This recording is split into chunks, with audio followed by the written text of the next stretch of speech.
We are back for a Saturday night showdown. Major League Table Tennis getting set to see the Seattle Spinners and the Texas Smash. They'll be taking better strokes than the trash you just saw in that terrible pregame little fold. The Spinners and the Smash, the Merrill Center in Katy, Texas. And in the West Division, the Bay Area Blasters inched a little bit closer to the Portland Paddlers earlier this evening by winning the Golden Game. These are the matchups that we got coming up tonight. Nikhil Kumar did not play last night, so it'll be Kumar's debut here in Texas. And Bruno Ventura dos Anjos makes his MLTT debut tonight as we welcome you to our broadcast position. Evan Lepler with the Olympian, the Hall of Famer, the U.S. national champ, Sean O'Neill. These are two teams that struggled yesterday. They've had 24 hours about to sit on that struggle. What do you think the mindset is for both these teams coming into tonight? It's really to get a W. I mean, they're really focused on getting back after Portland did so well, but then had trouble with the Blasters. Well, this evening we're going to see two teams that do have an air of desperate to them. And it starts with a guy that didn't get to play yesterday, but Nikhil Kumar really was one of the better players in the Santa Cruz weekend, a talented young man who's had some incredible success, won a couple national championships already, and excited to see what he can do today, the 20-year-old from San Jose, after he went 7-2 in singles in Santa Cruz. And his opponent, the even younger Daryl Tsao, the 16-year-old, who's also from the Bay Area, so there's certainly some familiarity between this duo. And Daryl Tsao went 1-2 in his match yesterday, a couple close games against Ji-Wei Sha, one of which did not go his way. 4 singles matches and the 1 doubles match, all leading to the Golden Game. Kumar certainly wears his emotions on his sleeve, Sean. Yeah, and you can definitely see what he's thinking before and after every single point. Lefty, very good serves, great follow. Very strong from the backcourt as well. If he's off the table, look for him to really put a lot of side spin on the ball. His opponent, Daryl Tsao, very straightforward. Control backhand, tries to get his forehand into play and wants to stay up at the table. Feels apparent that Nikhil Kumar is a favorite entering this match. How big a favorite do you feel Nikhil is? I think a 2-1, not necessarily in the odds, but he should win at least 2-1. He could sweep, but he didn't play yesterday, so we'll see how he gets into the game right now.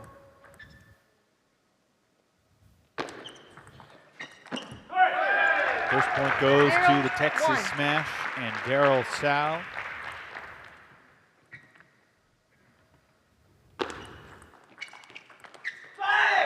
Daryl did not play any singles in the Santa Cruz weekend. Battle with Ji-Wei Sha yesterday was his first ever singles match in MLTT.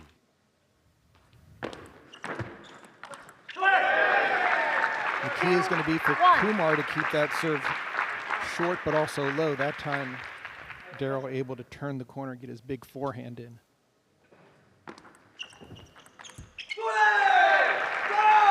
And you can hear Kumar after every point and generally even before the beginning of the next point.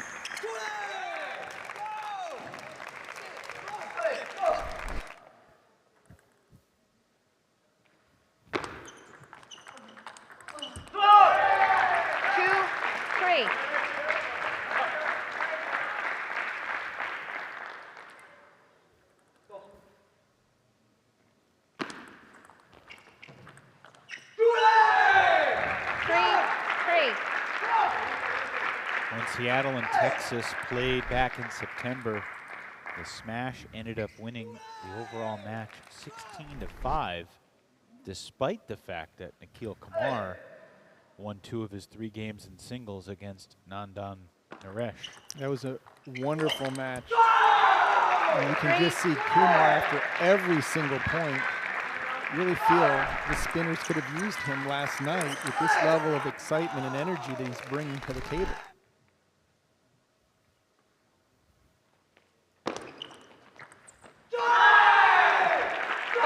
What do you think about the passion that we see from Nikhil Kumar, celebrating every single point like he just won the match? Yeah, this is normal for Nikhil. This is his MO. And when you play against a player like that, the only thing you can do is try to win points and keep him quiet from that standpoint, because he's going regardless if he hits a net or not. You're hearing him cheer himself on. He's making up for yesterday's missed match with the cheering section. 3-7.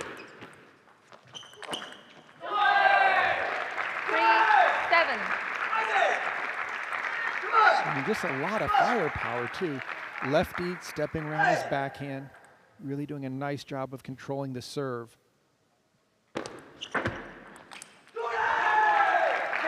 8-3 lead now for the 20-year-old Nikhil Kumar, the USA national champ, both in 22 and 23.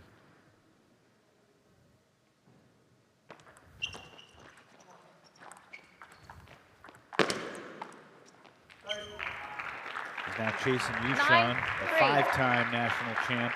Yeah, but the big thing is I've got him on my fantasy league team, and I lost out on some critical points yesterday, but making them up right now. So I'm in the, not just the fantasy. Does the margin of victory in each game matter, or does he just need to win the game? Just That's a need to ridiculous win. finish. Look at that forehand. He wins in emphatic fashion, going corner to corner. What a big Bing, left, bang, boom. big left hook by Nikhil Kumar. 11-3. He came out shouting, and look at the forehands. That was an amazing display there. So an 11-3 win counts the same in fantasy as an 11-10 win. Exactly. You got to change that, because these are big margin of victory Or points. pay double at 0 maybe, or extra for the golden point. You took it a little personally that Nikhil didn't play yesterday because you had just gotten him on your fantasy team. Well, I picked him because I knew what energy he brought, and the fact that I thought he might also play mixed doubles. He played mixed doubles last time, but it looks like they did the old switcheroo for the mixed doubles in this one. Olajide Omatayo is going to play the mixed doubles match today with Fabiola Diaz. But I do have Audie Serena on my team as well, and he's in the 4th singles match. So looking to creep up. I'm currently 50th in the ranking. How many players do you select on your fantasy team? I'm going to say there might be 6 or 7, maybe even 8. I mean, there aren't that many players overall playing in the weekend. There's only 20 players that play each day and 24 players that play in the weekend. 0-0. You draft a third of all the possible available players? And you start at the top. 0-1.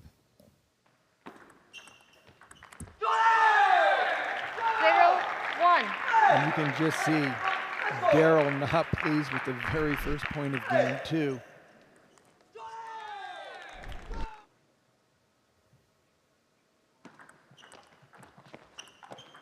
Oh, that's a beautiful fading forehand.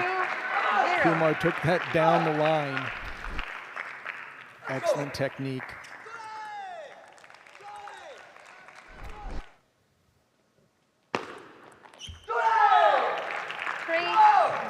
A lot of these serves are going to the middle of the table. Can you make up what Nikhil is yelling after each point? Let's listen carefully right now. No idea. 0-4.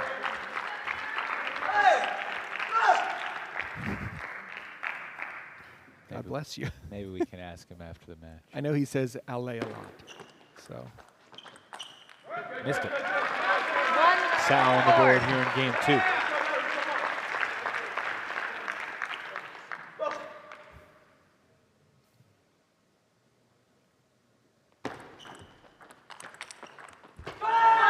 Just great play by Kumar from the back court. Felt like Sal had him set up pretty good. Yeah, but he stayed with it and made a placement block from about 12 feet back. So I did not prepare for that type of return.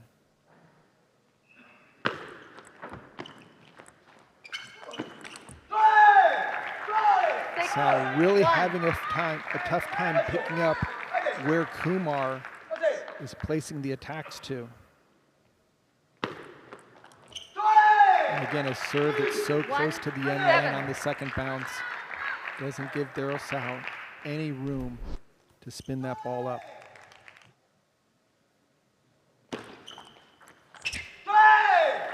$19 to 4 right now. This is one of the most dominant exhibitions we have seen. It's actually turning into a clinic. Oh, and that's a nice shot by De La Salle, finally putting the ball through Kumar. So we need a couple of those to get back into this game.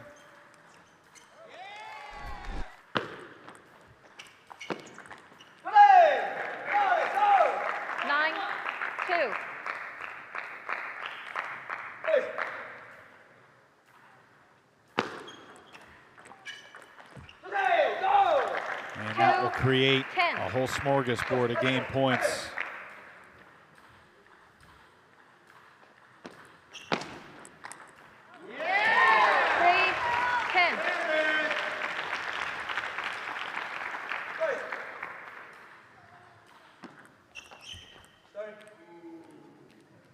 Three. 11-3, and no roar from Nikhil after the netball winner, but another dominant performance, and he's got a clear and easy 2-0 lead over De La Salle. Georg Bitsigayo trying to get him to dial in and focus here, dig in. Definitely telling him where he needs to attack to. And so far it has been all Kumar in the near court, mid court, and back court. Kumar just really bringing everything here in today's match, mixing up the serves, spinning it slow, changing the spin.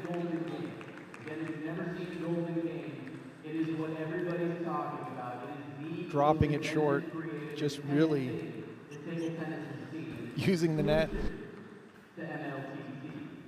Pair of threes.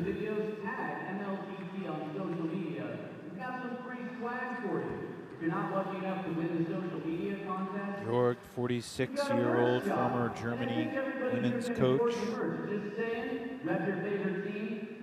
I think this is one of those talks also where not necessarily that he's challenging Daryl, but he's just letting him know, hey, come on, this is what being a pro is all about. If you want to go this route, you got to step up. That's a hard conversation to have with a 16-year-old kid. It is, Game but Getting his butt kicked. yeah, by the national champion, the 2-time defending.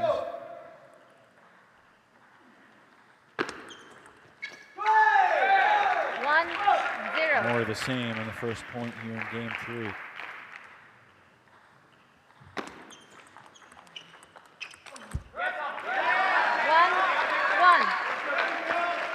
See Georg Bitsigayo and Johan Robite both rise to their feet after that point, trying to bring the energy, give Sal a little confidence. But he hasn't been able to put multiple shots together over the course of multiple points. Kumar doing such a nice job of digging it deep, mixing it up, doing the short ball.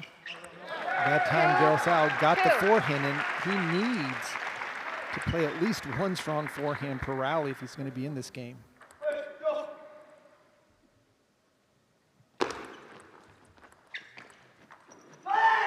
What great placement.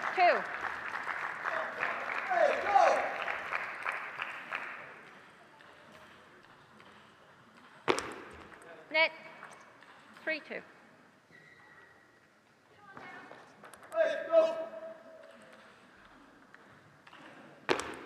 Net.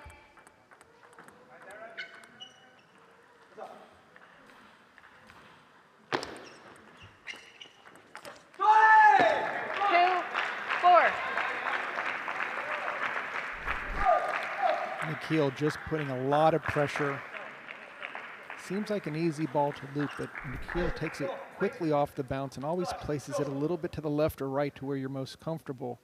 You're going to have to move your feet if you want to loop his push balls. Again, jamming the ball down the line. 5.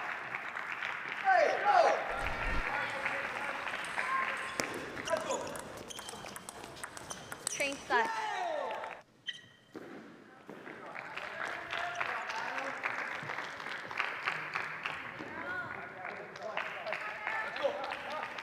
This has been quick, and it has 2-5. been decisive.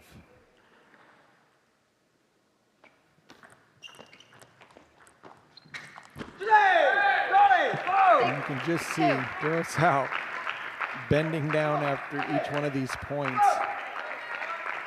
He looks like he just wants to get off the table right now. Can understand why. And then the kicker serve. 7-2. Kumar knows exactly when to change up the pace, and that last serve jumped a half a foot.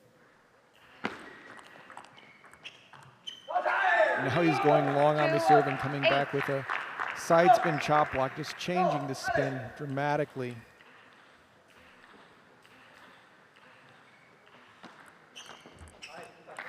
Three, 8.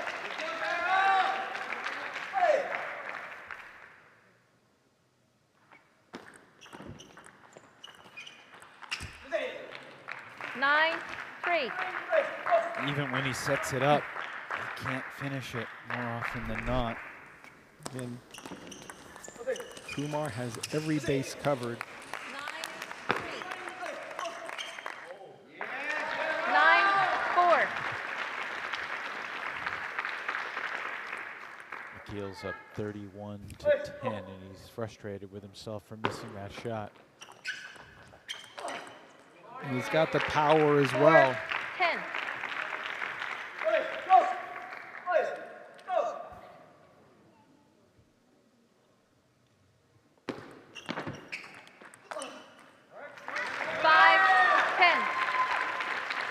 And you can see Nikhil taking every point seriously. He's not going to give away a free point. Oh, that's a nasty ball there. And that will end it. 11-5. Nikhil Kumar puts on a table tennis clinic for the young Daryl Tsao and sets the standard for the Seattle Spinners tonight. 11-3, 11-3, 11-5. Just winning in all phases of the game. Side spin blocks, powerful forehands, serve and serve return, front court, back court, sending a strong message. And there's Adi Serene, the other junior star. Nikhil with a bit of a masterpiece to get this match started tonight. Throw that headset on, Nikhil. Yeah. Congrats on a dominant performance. I imagine you're pretty satisfied with how you played. Yeah, I'm pretty sure I am pretty happy. Let's Sean and I were practice. trying to figure out exactly what you were yelling in between each point after victorious points. Can you enlighten us and our viewers? I think we might have had a similar confusion last time in Santa Cruz as well. But I'm just yelling, come on, and to fight, and just kind of hyping myself up. So definitely played great. We didn't see you yesterday. More importantly, I have you in my fantasy league. So I'm looking forward to continued success in the Golden Game, but also in tomorrow. So how did you overall feel today's match? Today was pretty good. I mean, I did fly in pretty early in the morning yesterday, so I was recovering quite a bit throughout the day yesterday. Today, I felt pretty good. I got a little feeling on this table before in the morning and afternoon, just warming up. And then on the match, I played pretty confidently. I went in just fearless and also knowing that I needed to get as many points as I could for the team. Nikhil, what were the biggest takeaways for you from your first weekend of Major League Table Tennis back in September, and what were really the main goals coming into this one? Yeah, I think the main goal was just as a team building off the points that we built from last time we played. We had a pretty good weekend overall. We could have collected some more points last time, but I'm just looking forward to finishing today off with a win and hopefully tomorrow as well.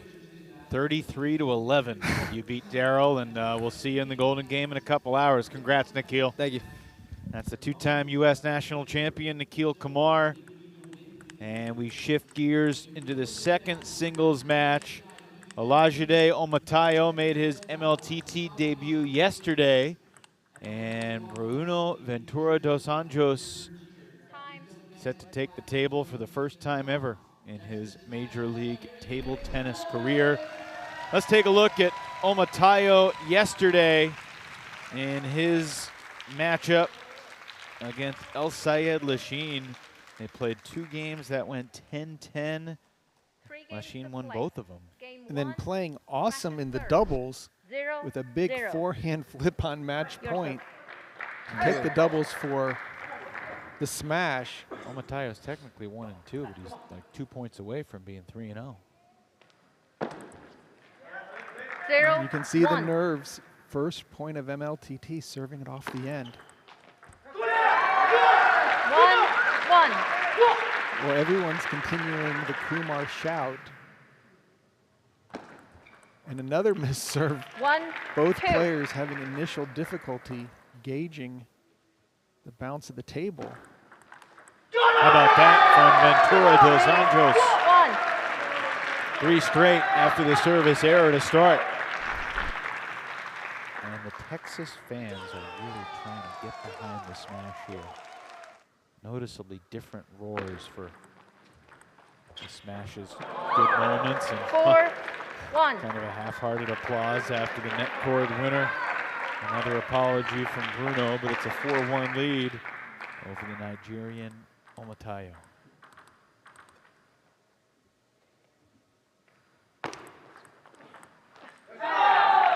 He wound up for a big swing and didn't catch anything. It's going to be tough for Bruno if after he serves he's stepping back. He really needs to be closer to the table to put a little bit more pressure. Omatayo has a great big forehand. Omatayo, 28 years old. 3-4. Now he lives in France, originally from Lagos, Nigeria. The African continental champ back in 2019. And that's what Bruno needs to do. Stay up to the table, put pressure. Don't give Omatayo a chance to get a full swing. Just try to jam him into the body.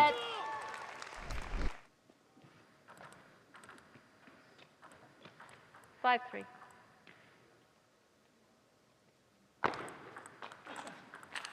Oh my goodness, that was a rip of a forehand down the line. So quick around the corner. Just took his time, set it up nicely off the backhand.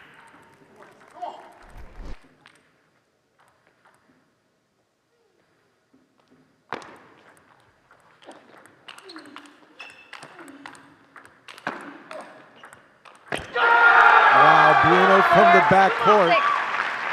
Omatayo had him where he wanted, off the table, just scrambling. But somehow Bruno got one more ball back.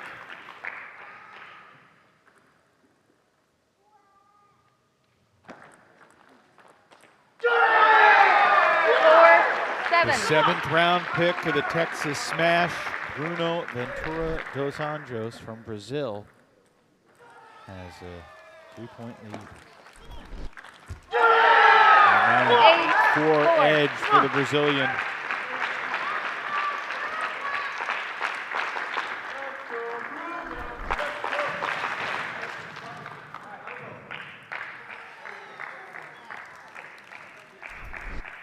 They already have the chant, "Let's go Bruno," brewing here in Katy.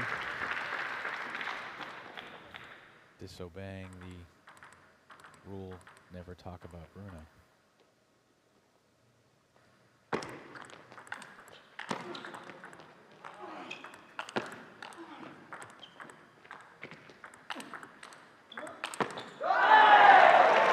Good defense from Omatayo. Excellent backcourt retrieving, just keeping the ball in play, hoping for an error. And finally, Bruno goes long. It's partly the crowd noise, it's part just the intensity of these players and the energy, but there's a different level of tension early in this match. 5-9. And the Smash are on their feet after each and every point.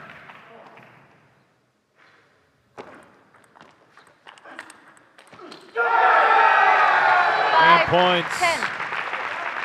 for Bruno.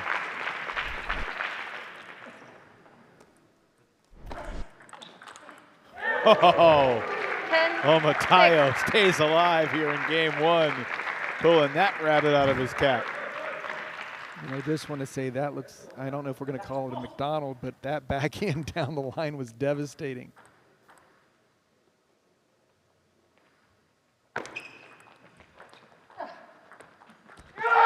That's game. 6.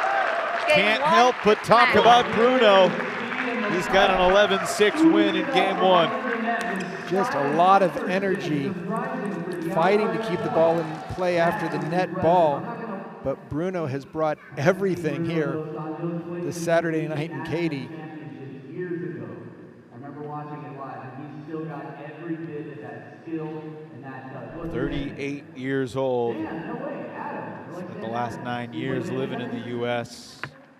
Grew up in Santo São Paulo, Brazil, and he is 1-0 MLTT singles. Just doing a great job of picking the angles. And we saw this from the backcourt when Bruno got it done. Just really mixing it up. Little fake forehand flip there, and just keeping Omatayo off balance the entire time. Time. 5-point win in game one. Awesome, all right. Bruno goes on. See if he can back it up here in game two. They're down to 1-3. Could it be a comeback? Let me hear you, Bruno. You're surprised that after a service error to begin the game, Bruno is able to Game 2. dominate the rest of the way? Serve. Yeah, 0, very surprised, 0. especially considering who I have on my fantasy league in this match. 0, You got on the tile? 1. Got cut right.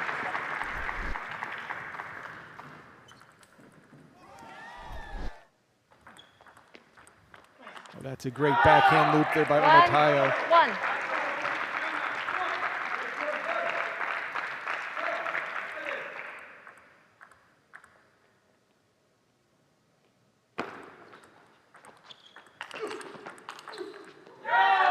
That's what we're 1, talking about. 2. Great control off the serve, then a big forehand followed up by another big forehand. Big inside out 2. forehand response from Bruno. That was a Tao Jung speed forehand. Tried to just 3, push that one back, and the spin clanked it wide. And Matayo 2, now ahead 4-2 here in game two.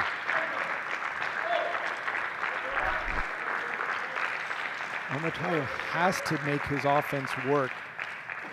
His first backhand was excellent on that last point. Bruno has really been controlling the tempo so far nicely.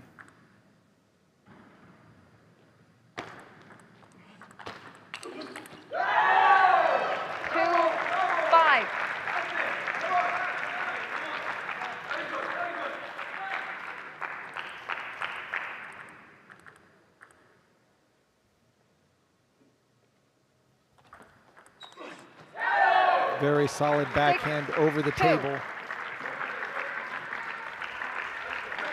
Little separation here.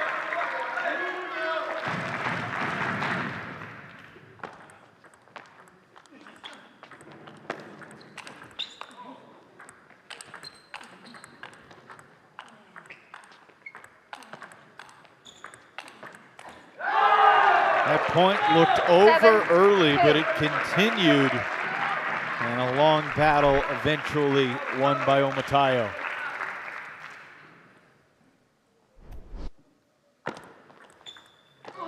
Wow. Bruno with the backhand down the line, off the bounce. Nice deep serve. He's found that opening a number of times so far in this match.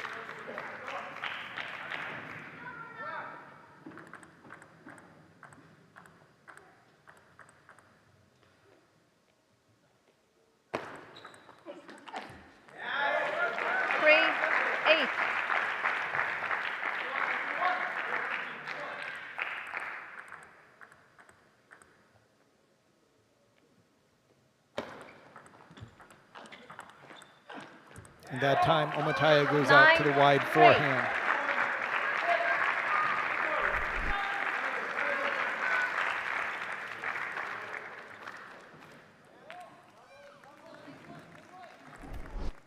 Omataya 2 points away from evening up this match. 9-4.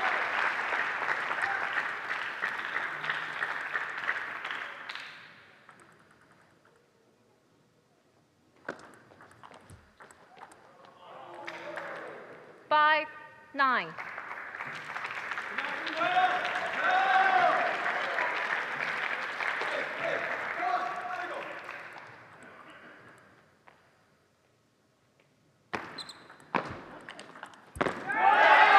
Three straight points. 9. Mounting a comeback.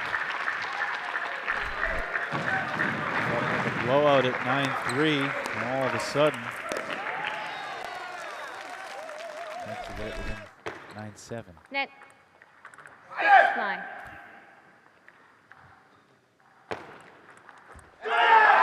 Two-point game. 7. Timeout. Timeout. Seattle. Or not. So the player, Omataya, waved off the timeout. And that was a big forehand 10, reloop 7. that he managed to make on that last shot. I didn't realize players could wave off coach-called timeouts. In a team match, they're not supposed to. But after the 11-7. Game waving off the to winner. timeout, Olajide Omotayo does take care of business, responding to the 4-0 run with 2 straight points, claims game 2, 11-7. This will come down to the decider. Yes, we always play game number 3. But this makes things interesting. So Omotayo and Ventura dos Now Anjos this is interesting. A lot of people have might be split the first 2 games, 1 apiece. a coach can call for a And timeout. I'm curious, Sean, to hear your thoughts on who you think has the mental edge, the tactical edge, the strategic edge as we head toward game 3. Well, I think the better player is Omotayo right now. He's got bigger shots, more consistent. The problem is Bruno's playing better tactically. He's moving the ball around. I think the difference coming into game 3 is who can stay up and hold the table. Both of them tend to back up when pressed, but you can just see a great backhand loop over the table by Omotayo. Bruno has got a lot of Time. hand fakes, head fakes. We saw that one inside-out loop that he pulled out. That was just amazing how much power he put behind the ball. Are you guys pumped and ready to see Omotayo will be right back on the table. Play doubles with Fabiola Diaz. Game 3. Smashes serve. 0-0.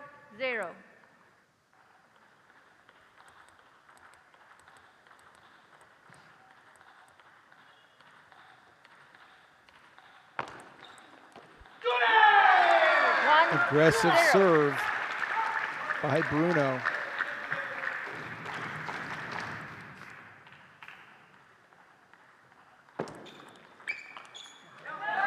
That time it didn't work. 1. Omotayo was ready. Was able to block it back quickly off the bounce.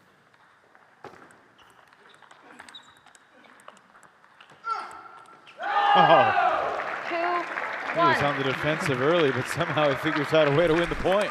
And again, just quick feet, getting that forehand into play.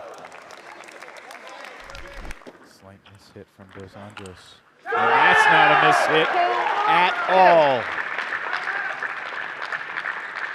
With authority down the line.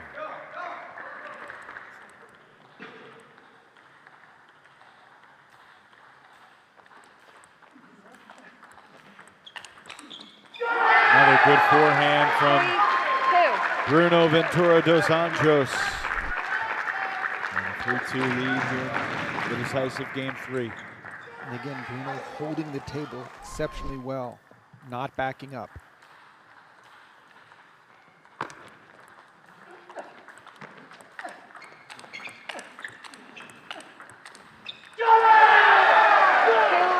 fun to watch, Sean. I mean, these two guys are not taking anything off these swings. Everything they've got, back and forth we go. And it's a battle of winners. The firepower from both these players just at full extreme. Matayo needs to stay up to the table. He takes a direct point off the serve. 4.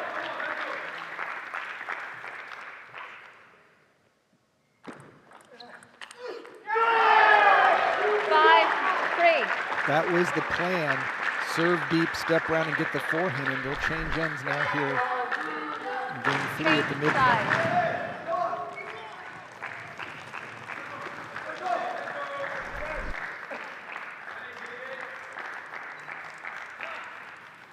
5-3. Bruno is another one of those Texas Wesleyan products. Played college table tennis there.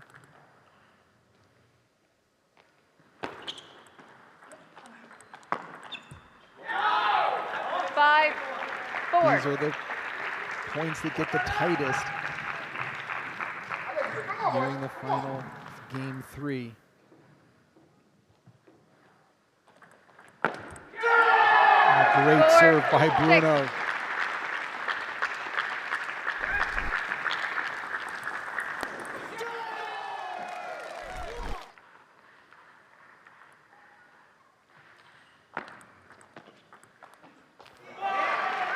4-7.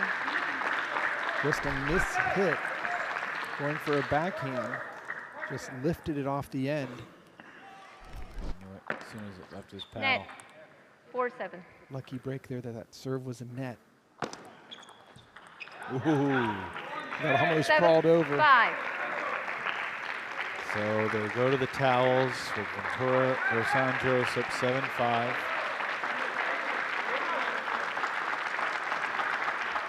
See 7-5. Texas coach telling Bruno, loop with his forehand into the elbow. Coaches are allowed to give signals and even talk to the players. But Bruno doesn't even need to loop it to score the point. His serve has been so effective this match.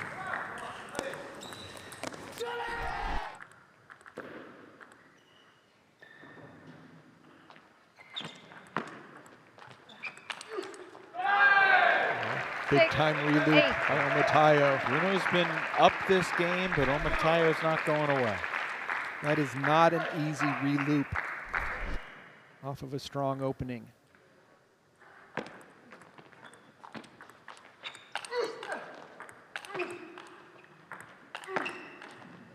Omatayo back within 1. Such a well-placed ball to the wide backhand. Let. Timeout Texas. Timeout. Ventura Dos Anjos still leads by 1. And the timeout here comes at 8-7 in game 3. Just an opportunity for Texas to slow down. Omatayo's been playing his forehand that much better. Look like he wants to slow down. And is calling a timeout here to talk to, well, a fellow coach and quite experienced player. How heroic and awesome. Again, the coaches generally will give a little bit of encouragement if their player's down, but more importantly, where to attack to, where to return the serve to. Cool. Exciting. Exciting. I love it. The athleticism. Points that precede the timeout. The reason they have to do that seatbelt shot across the chest.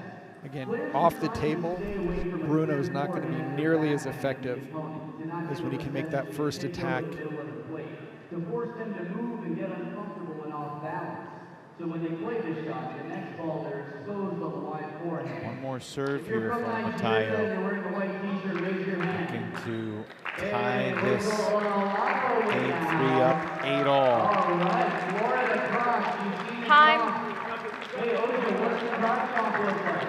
Ojo, let me see your crock chomp. I love it. That's Ojo Unalapa over there in the crowd. He showed off the Florida croc jump. He's a Houston resident now. Ojo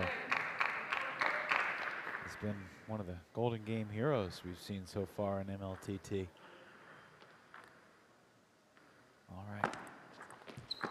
Oh, Well, that was a my. good timeout. 7. That was painful for Omatayo. Watch this ball just crawl over the net. I didn't see a big apology from Bruno, and frankly, I'm okay with that.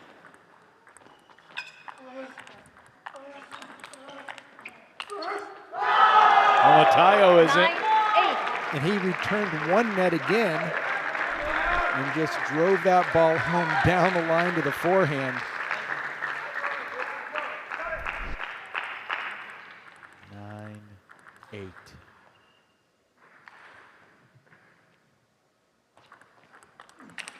What a shot. 8, Just 10. absolutely unleashing the low power. Just stepping around off of a strong backhand flip. Omatayo couldn't get out of the table fast enough, barely put his racket on it. Down game point. Net. 8, 10.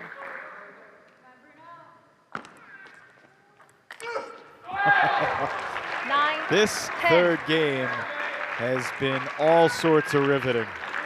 No hesitation on that last backhand bullet.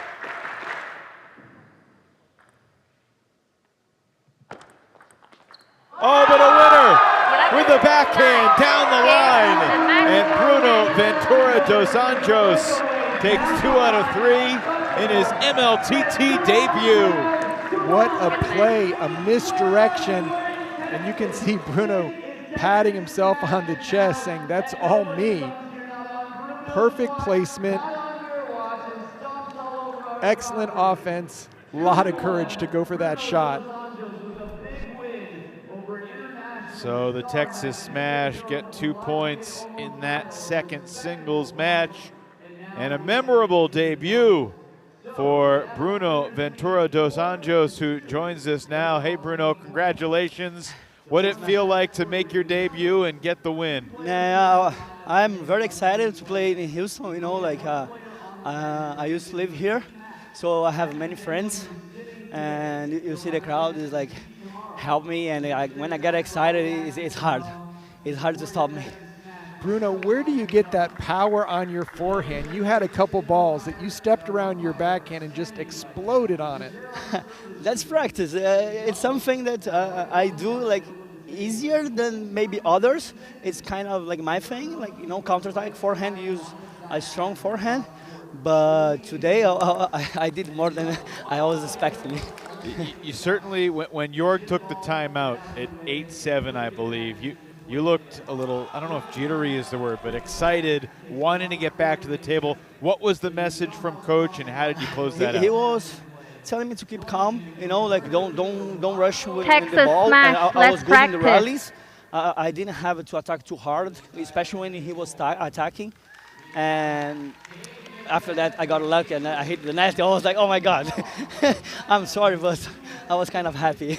I understand at that point of the match. It's too nervous, man. What does it mean to you to be a part of Major League Table Tennis? I want to be part of it, you know, because it's the first year, you know, I want to make history here, and especially playing for Texas Smash, which is like the owner is Mahesh. He's my friend. Probably I have known him like since like 2 years ago, maybe.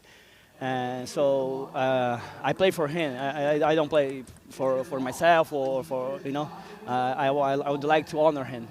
Very good. Great stuff. Congratulations. We will see you for your first Golden Game in a little bit. Thanks, man. Bruno Ventura dos Anjos taking 2 out of 3 over Olajide Omatayo, who doesn't get to dwell in defeat. He's right back on the table, playing doubles alongside Fabiola Diaz, going against David Macbeth and Emily Wang. Macbeth and Wang went 1 and 2 in doubles yesterday. Macbeth struggled in singles. I mean, from a final score standpoint, he struggled, Sean. We both thought he played pretty darn well, but he just couldn't get over the hump against Collet. This is the doubles match yesterday when Emily Wang certainly had some nice moments as well. Yeah, this team is going to be a little bit, with this matchup, Omatayo playing with Diaz, she plays with a very strong backhand, and it's going to force Omotayo to really move around a lot in order to get his forehand into play. Opposite side with the smash, both right-handed players, both likes to spin the ball. Should be an interesting matchup. Time.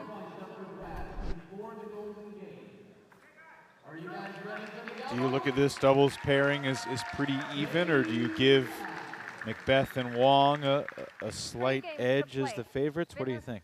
I think Fabiola serve. Macbeth and Wang are going to just play 0-0. consistent. They're not going to play great. They're not going to play poor. It's really going to come down to Diaz. Can she move her feet, get her backhands to land? And then Omotayo has a big forehand. If he can take enough of them, I think the spinners will have an outside 1-0. chance. 1-1. He certainly went for that forehand there, but it's 1-1.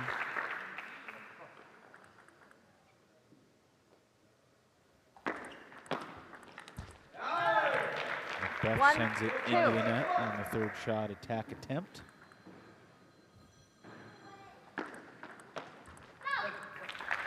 Two.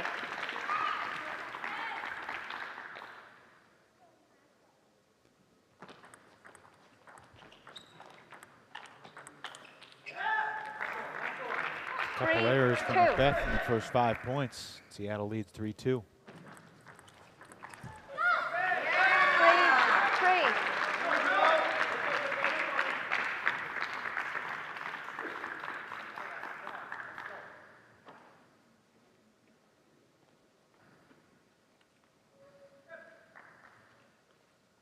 Spinners with a 4-2 lead in the match overall. Kumar got him started well, taking 3 points from Daryl Tsao. And that's the combo right there. 3-4. Diaz with a nice control on the serve return. Omotayo getting his forehand in.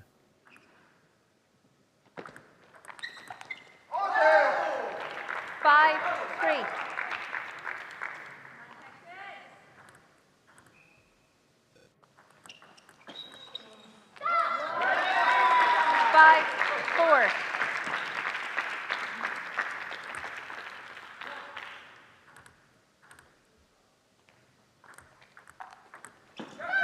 That was a great serve by Diaz. Got a high ball back.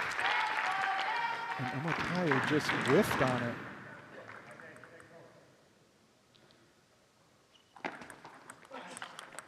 There's the shot from Macbeth. 5. He's just waiting in the backcourt.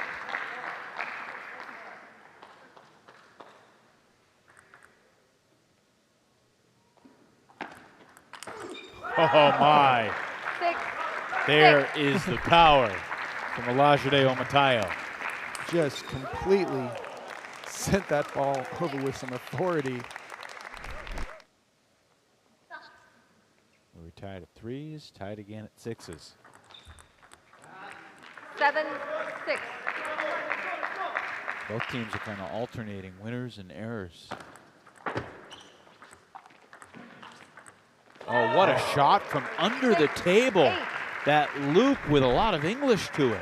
Look where he hits this. And that's against a Team GB player, giving him some English.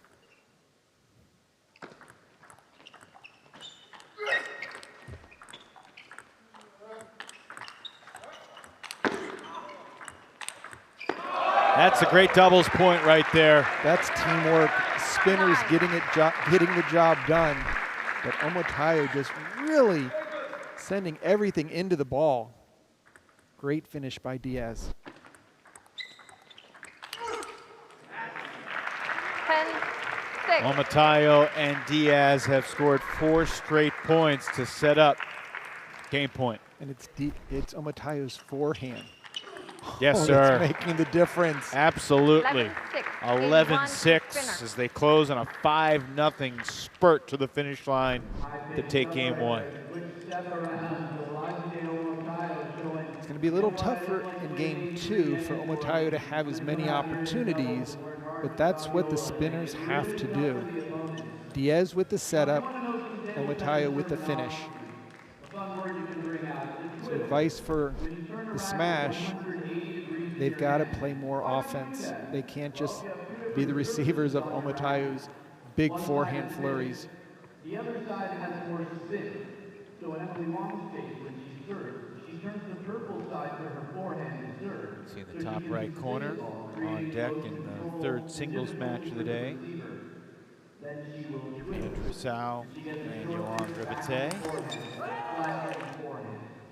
A 6-6 after that first shot, but Diaz with some power into the gut of Wang, and then Omatayo does the rest. Time. To close out this match. Kaboom. So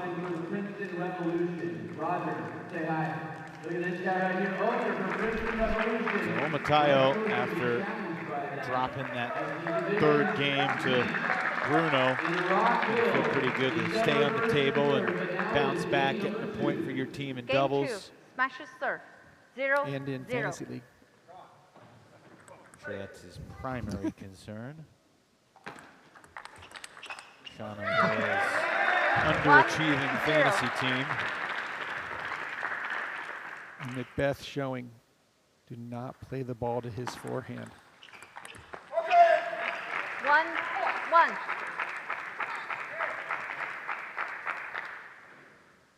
Does Matt Hetherington have a fantasy team? He does, and he's currently beating me. So 1. hoping John, to it's been fun, but we may never see you again. making up some ground here, courtesy of Nikhil. 3,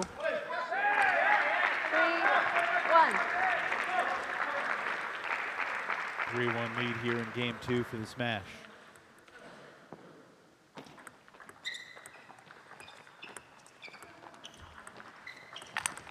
Fabiola Diaz going on offense. 2. Great forehand smash after a number of touch shots.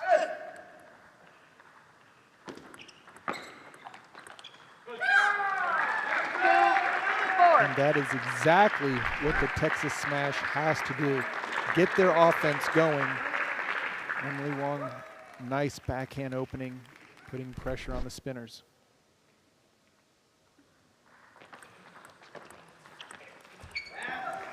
Three, 4.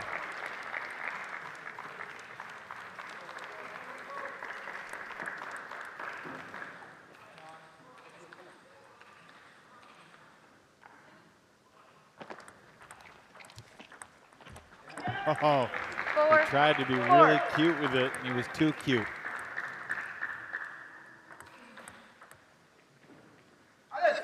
Four all.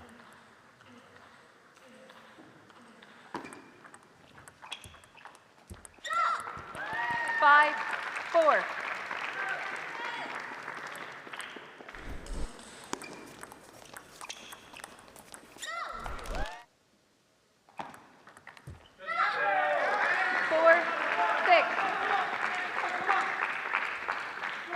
Not a lot of rhythm in these last couple points.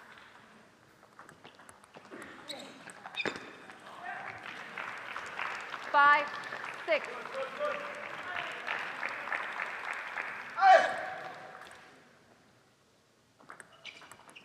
Oh, what a shot from Emily Wang. 5. Just redirecting Omatayo's strong forehand drive, taking it back cross court. 7, 5. Let's play.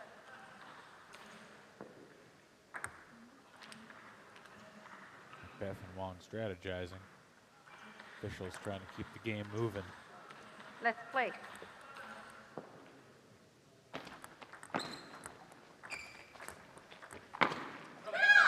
What do the rules say 5. officially about how quickly you need to serve the next ball following the previous point? Basically, it's just continuous play. They don't want you to take, I would say, a break of more than 6 or 8 seconds. 8. What they don't want to have happen in doubles is players just having a conference between every point. 6. Diaz frustrated. She missed that one. Difference maybe between 9-6 and 8-7. Net. 6, 9. Net. Oh, Back to Omatayo back. going for a deep serve. Very risky.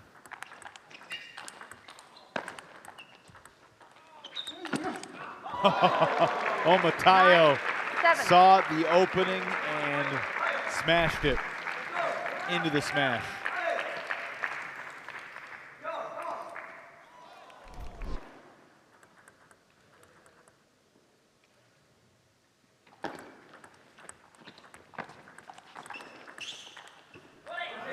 Could be a huge turning 9, point right there. Yeah, Now credit 9-8. credit Diaz getting her strong backhand into play. Her placement goes up a notch every time she can use that pips out on her backhand side to punch the ball.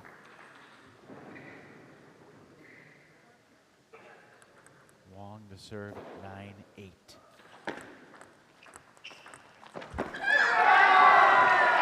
Matayo has to get in quicker. Just getting to that ball late. Kind of off balance at the end. Took the game points for Macbeth and Wang. And a service error 11, just 8. gives the game away. Game 2 to smash. 11-8. The Smash prevail in game 2. We are a game apiece in doubles. Which means it comes down to the decider. And if Texas Smash can take its next game, only 5 Who you got here in game 3, Sean, and why? I'm going to go with the smash. I have a feeling they're going to be able to keep close in the first one to get to 5, and then they'll have this better order. But if Matayo can get his forehand landing, maybe we'll see a repeat of game 1. But missing the serve on game point, definitely not what the spinners ordered. very, very helpful. You might also be wondering if you're newer to table tennis. Are they signaling to each other? What's that communication under the table? That's exactly what they're doing. Beth is the highest drafted player of this quartet. He's the 13th overall pick, the second round selection for the Smash.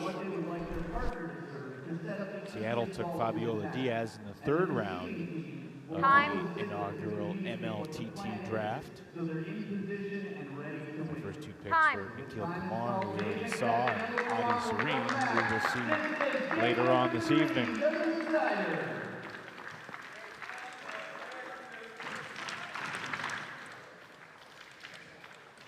Game 3, Venus serves 0-0. 0-1.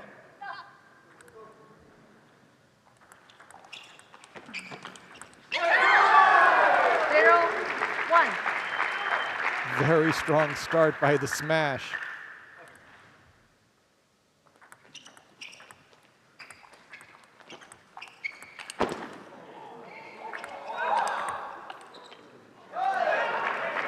But better teamwork 1. by the spinners.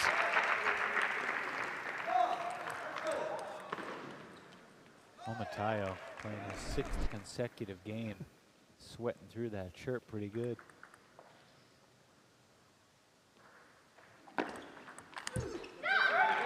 Did not catch. 1. That was a good choice. He had a chance to finish the ball directly.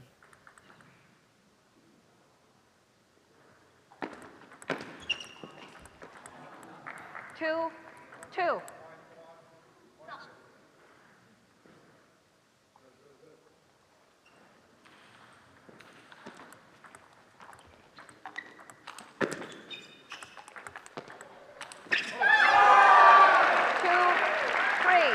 Texas kept going to that left corner, and it had both players kind of off balance at the end of this point.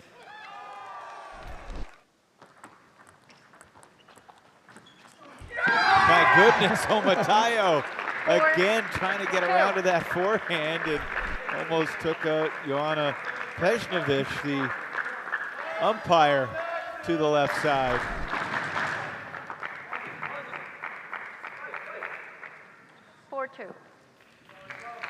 So Macbeth and Wang really in the driver's seat, having broken the better pattern. Of course, now I've mentioned that, they'll lose the next point, probably go down 5-4. That's a big point on their serve. Nope. 4-4. 4 all. Your point still stands, though. Even if they lose this point, they're only down 1. They get the switch to their advantage, presumably. And you can see the Change clenched side. fist from Omotayo saying, this is exactly what I needed to do. Spins it up from the floor. Macbeth goes long off the net. Both Macbeth and Wang just play so safe. They're not going for too many big attacks, just playing very positional, leaving it up to the opponents to take all the risks. 4-6. All of a sudden, 6-4 lead for Omotayo and Diaz as the serve shifts back to the smash. That's a heck of a backhand. 5-6. A screaming winner. Just using his height, his leverage.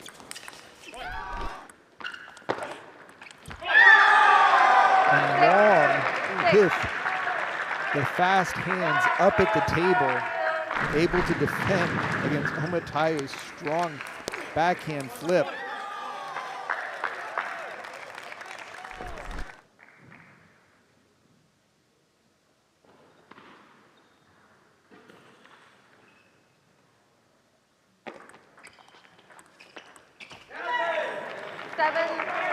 And Diaz using the short pimpled surface on her backhand to just take the pace off the ball, confusing Macbeth.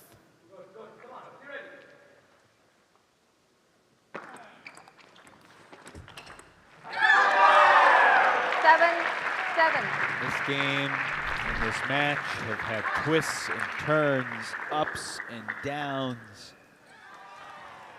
I gotta imagine the roller coaster has not hit the climax yet. How about that winner from Macbeth? 7. Stronger order beginning to show. It's going to be up to the spinners to make some big shots to get back into this.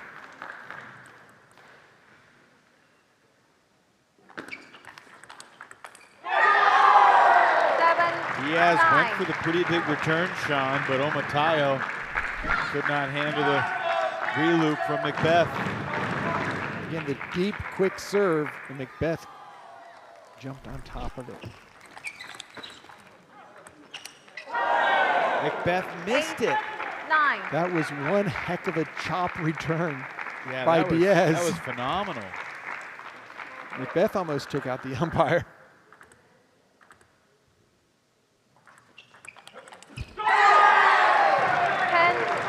David Macbeth and Emily Wang have game point to take 2 out of 3. And just going for broke with the backhand attack on the serve return.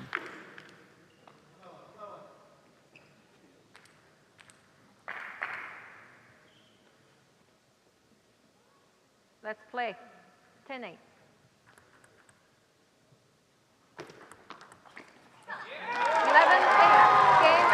Macbeth and Wang able to get it done.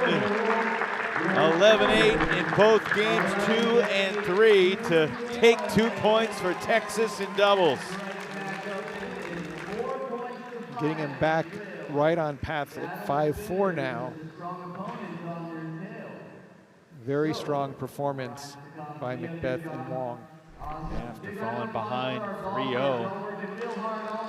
Right back in it as we head towards Yohan Rebete and Andrew Sao. Emily Wang joins us after the doubles win. Emily, congratulations. That was exciting and intense and just a lot of fun, long rallies. What was it like to play in that match? It was really, really fun. I enjoyed it a lot. What were you thinking from the order perspective after winning game 2? Did you feel comfortable going into game 3 knowing that you had the better order at the end? Yes, I feel more confident beginning the third game. What was the balance, Emily, between keeping the ball on the table and going for your aggressive winners? Yeah, I think we, I think we started communicating more, and we tried to play the balls in our favor, and sometimes drop short, sometimes push long, and be ready for the next shot. Yeah, you and David had some lengthy conversations before points. What are those conversations like? What are you deciding in that moment? Yeah, we're talking about like where placements, where to receive the ball, and just tell each other what to do next, so the other person can be ready for the next ball. Are you telling him what to do, or is he telling you what to do? We both tell each other. Sounds good. Yeah. Emily, congrats. We'll see you in the Golden Game a little bit later on. Thank you. Thank you, Emily Wang, getting 2 out of 3 from the spinners with her partner, David Macbeth. And now back to singles in a 5-4 match as we get down to the nitty-gritty on this Saturday night. Yoann Rebete had the best night of any member of the Texas Smash yesterday from a singles standpoint. A really great battle with Jonathan McDonald that went down to the wire. It was 10-10 in game 3. Rebete won that final golden point to take 2 out of 3. Andrew Tsao was also in a 10-10 golden point in his 3rd game. He needed to win that point to salvage a single game and avoid getting swept from Alexi Duan, and he succeeded in that endeavor. So this will be interesting. Does this have the feel of a pretty tight match? It really does. Both players have big forehands. Smashes I'd serve. say that Rebete 0-0. a little bit more power, but it's based on really fluid 1-0. strokes. He doesn't look like he's putting a lot of power behind it, but the ball really sails. Andrew Tsao loves to get his forehand into play. 0-2.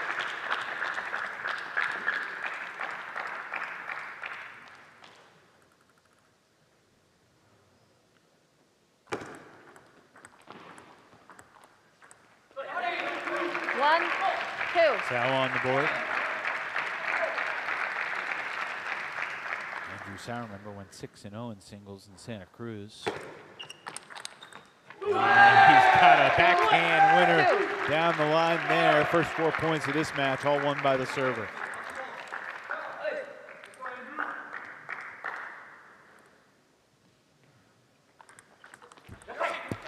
Very effective serve there by 3-2. Rebete.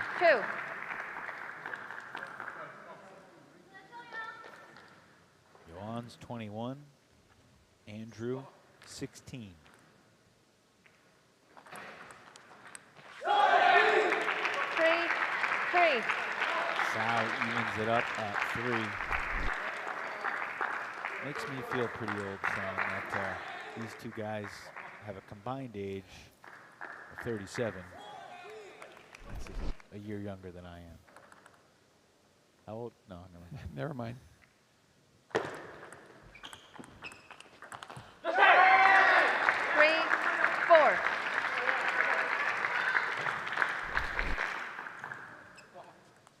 Of course, you started playing table tennis when the paddles were made out of dinosaur bone, right?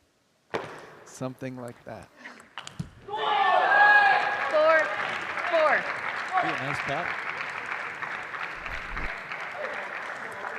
What is the most out there paddle you've ever had? Maybe not a competitive paddle, but a ceremonial paddle or something like that. Open palm. Oh, I would say, and we're getting the first warning to make sure the ball's flat in the hand. One of my dear friends, Chuck Ho, 4-5. gave me a paddle from around 1908 when they used to play off the dining room table. And that's how the ping pong name got its start, by the ball bouncing off the vellum racket. And you just saw 5-5. Rebete showing the sound of that last rip. But it's one of those collector items that I was given as a gift. You still have it? Absolutely. You ever play with it? 5-6. No, I have it in a boxed frame.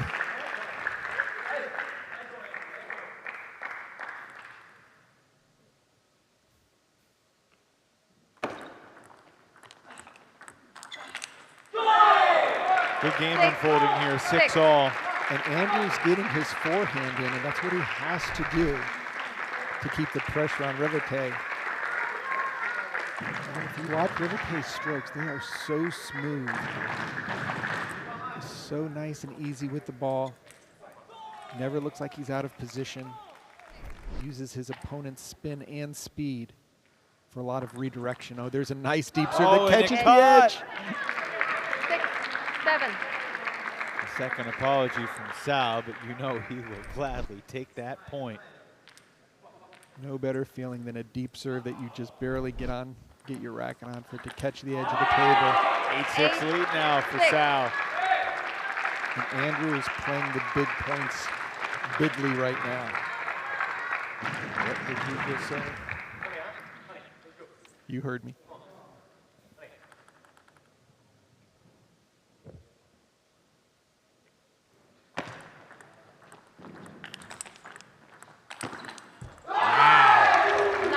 That 9, 6. was some kind of stuff right there from Sal. The ability to return that lethal forehand by Revite and then get his own forehand in afterwards. Almost like Revite did not expect that first forehand to come back. Didn't have the wherewithal to put much on the next one. Net. 9, 6. If Revite could steal this point, then he's got 2 serves to potentially tie it up.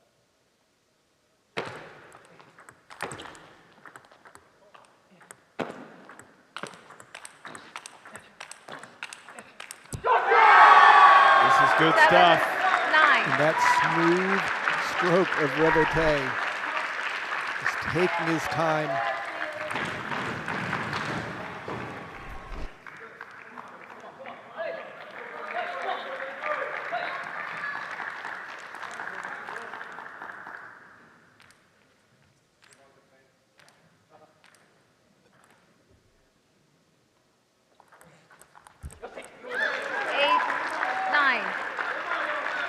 Like Tao was going to waltz to the finish line, but Revite with other ideas, and we got a 1-point game. It's possible, Sean, that we look back at this match, these 3 games, as the best, most competitive 3 games of the weekend. Absolutely. You see the stylistic thrills that these players are bringing out of each other, and it's 9-9. They're both just getting that much more comfortable gauging the amount of spin, getting their offense going and taking big shots. 9-9.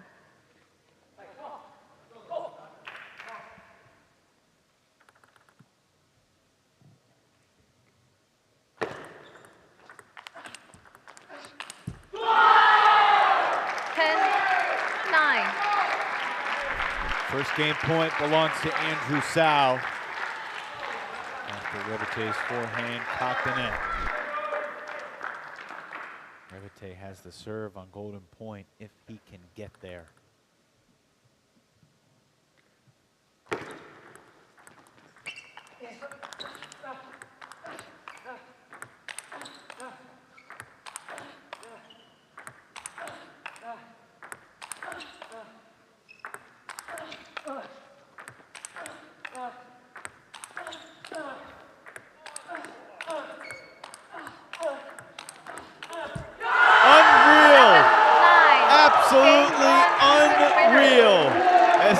Sau enthusiastically celebrates a Game 1 win. I'm going to go out on a limb and say this might be the point of the league so far. Such an important point. Andrew Sau finally going out to the forehand, but not doing him much help as Revite turned on the Jets until Andrew was able to jump on the last point.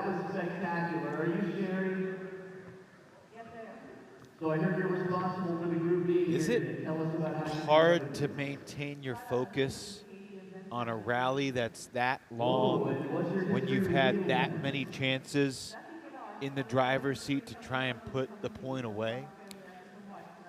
Not for the experienced players. Once you get a player back, you know you're going to just work on the backhand side. And it's really just a matter of waiting for that 1 point if necessary, to zoom it out to the forehand. Problem is, Revite was able to get the offense back on his side, and what a rally that was. Time. What a game. I mean, Time. both teams really into it from their benches. And there's the winner.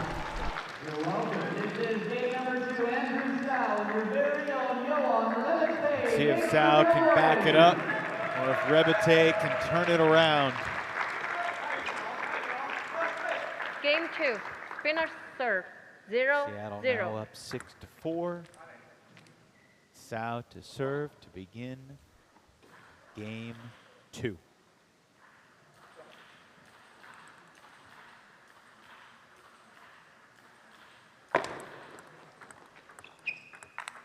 Yep. 1-0.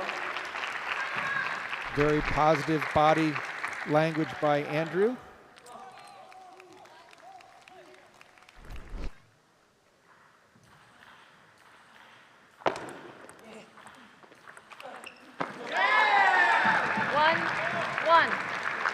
I'm telling you, John, I mean, this is going to be 10-9 again, one way or the other. I can feel it. Players so evenly matched. 1-2. I mean, this is just toe-to-toe topspin. Both players staying up at the table. Net. 1-2. See that ball spinning off the net, all sorts of directions back toward the left. Good point for Rebite, 2-all.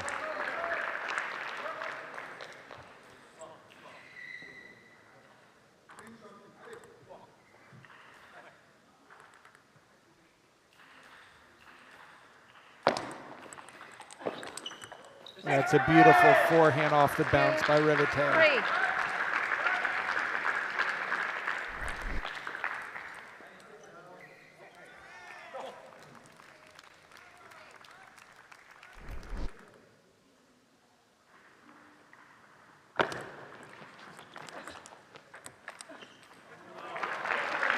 Wow, kind of looking up there as if to say, really? That didn't go in?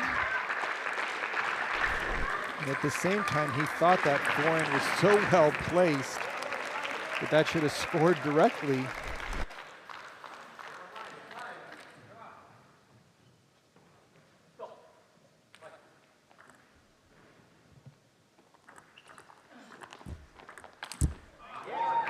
A little bit of an overswing there by Andrew.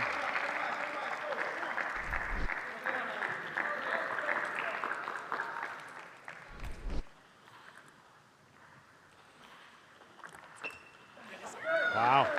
Aggressive serve right down the middle. All of a sudden, Sal's lost a little bit of his verve.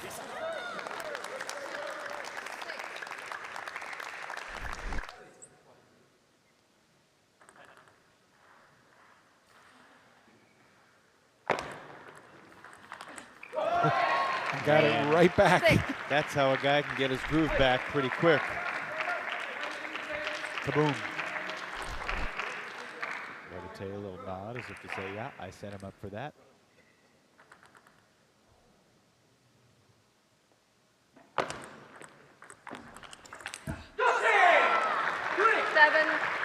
That was an important point.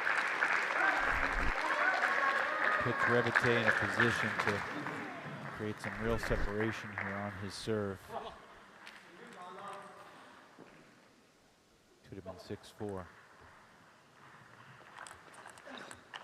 That was a nice pick off the bounce by Andrew. Not as much pace on the ball. For these two guys, momentum is a short concept because they can change it quick. 4-8.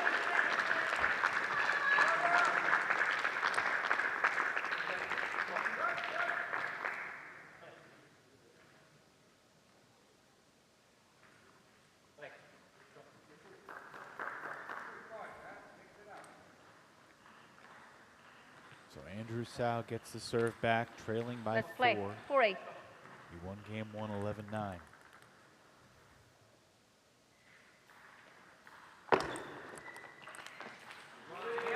Score 9.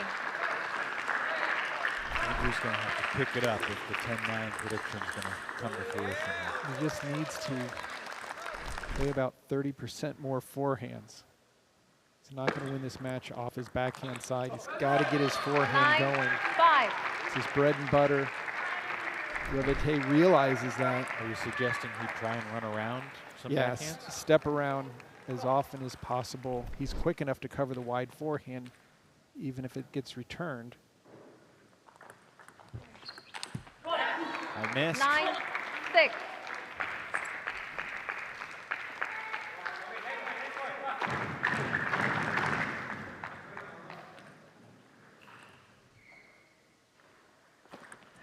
Net 9, 6. Service error. 9, 7, 9. Sao now with 2 serves, trailing by 2 after he was down 9-4. Timeout taken. Revete will have a chat with Jorg Vitzigayo and his Smash teammates. I would look for both Luba and Nikhil to be giving Andrew as much advice. In terms of complications, you might wonder, this group over here, we're in Texas. Why are they cheering so much for Seattle Sinners? I'll tell you why.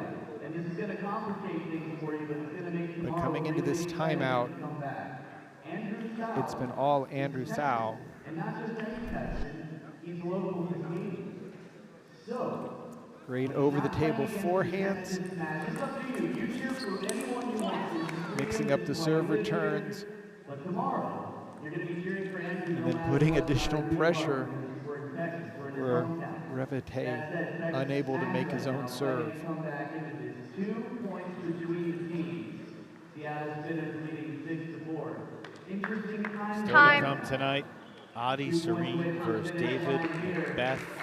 That should be an excellent match. You Time. don't want to miss. Both guys have had a good amount of success in this league, but both coming off 3-0 sweeps yesterday when they lost all 3 games. 7, 9. I don't think either played that poorly, but both guys play with an air of desperation.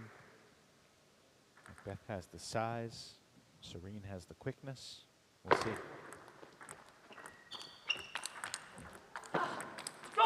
There's the combination. 9.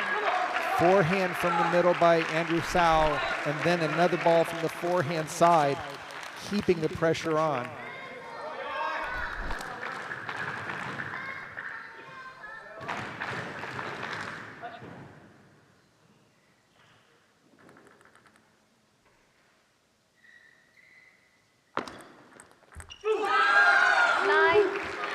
You From predicted it. 9-4 down, Sao has tied it up 9-all. And you're right, Sean. We are going to get a point at 10-9, just like we did in game 1. Who's going to have the lead at 10-9? Oh, a back edge. 9, 10. That's now 6 in a row for Andrew Sao. What a big point this would be for the spinners.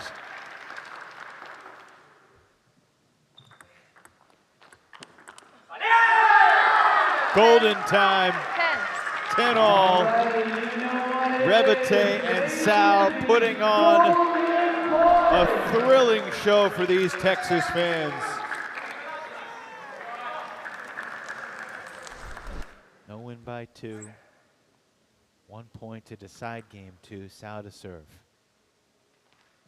Oh my, Revete takes it and evens up this incredible match, 1 game apiece.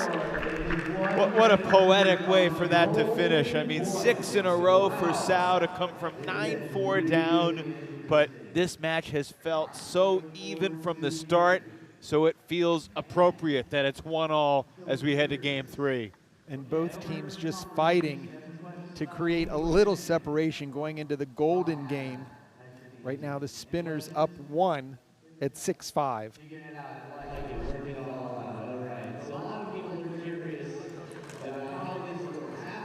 Revete just did a great job on the final point, getting it to the backhand side. Got to stay away from Andrew's forehand. The final point was on Sao's serve right here. But he returned it to Sao's backhand, and Andrew didn't try to get around it. Or even one game apiece in this singles match. Now a 6-5 match overall, with Seattle clinging to the 1-point lead. Time. Adi Serene and David Macbeth on deck. The Texas fans out in droves here in Katy.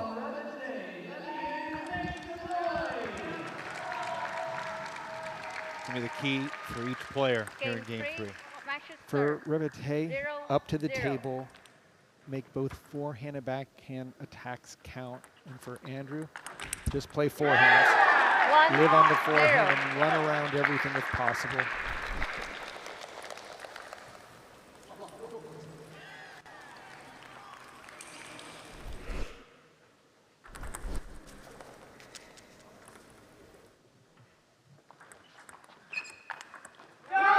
Well done by Revete.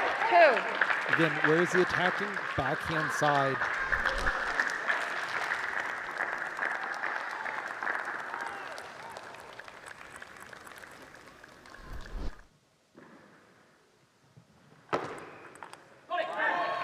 One, two. Good serve selection by Andrew. Side spin, top spin, forcing a flip. He's going to get to attack those much easier than if he serves underspin.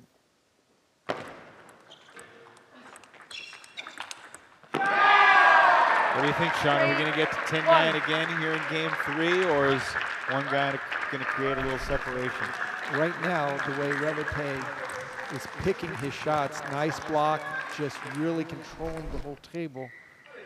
Andrew's going to have to make some big shots to get back in this game. I'm with you.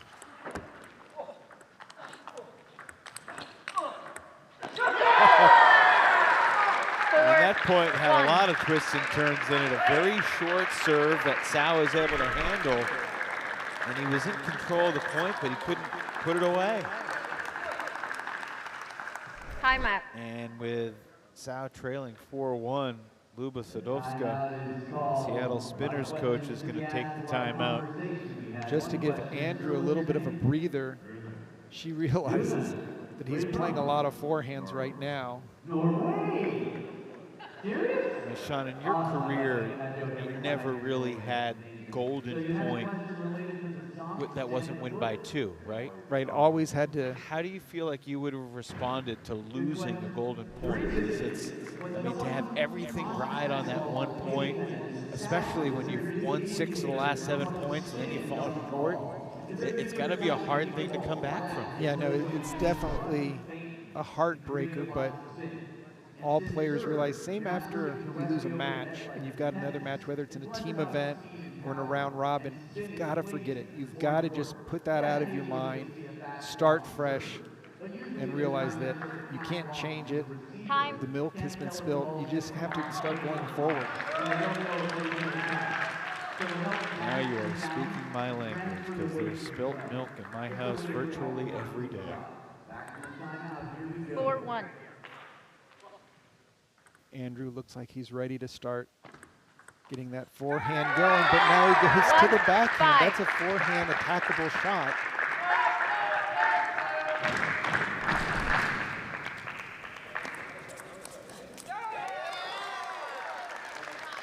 Smart serve by Revete, 1-5. right down the middle.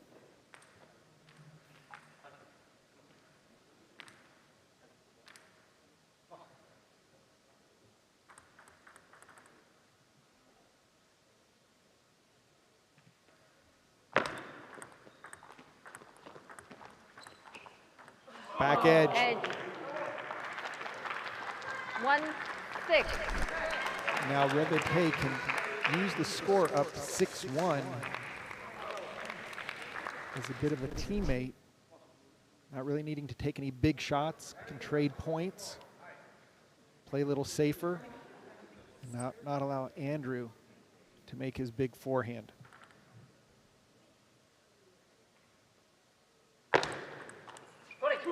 That's an aggressive serve. 2.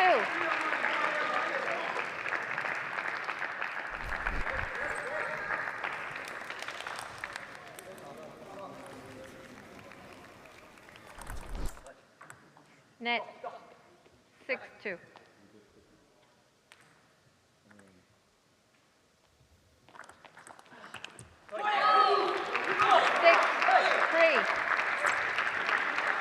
We know Andrew is capable of a comeback. 3-7.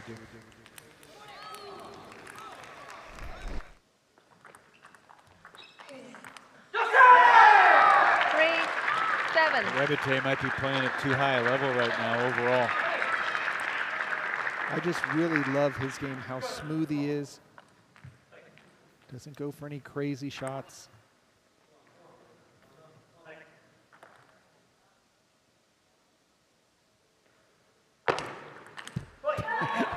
As I was saying, no 7. crazy shots. No, none at all. Lunging to the ground to force one down the line. John, watch this. If you think you've seen crazy. Unlike Omatayo, he didn't fall into the table. Oh, goodness, Andrew Sao. 5. Hello. That was a turn out the lights for him. Just ripped it down the line. We need a radar gun for some of these, Sean. I mean, look at that rip. Outrageous. Out of this world. It's always fun to take out a little frustration with your forehand. You can't hit a ball harder than he just did on that winner. He tried. Again, but he missed it. 5.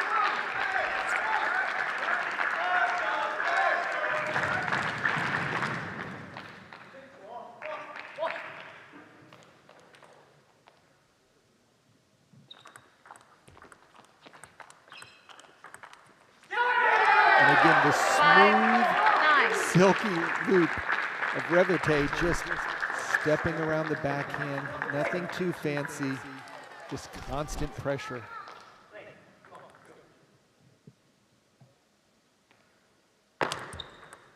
Net 5-9.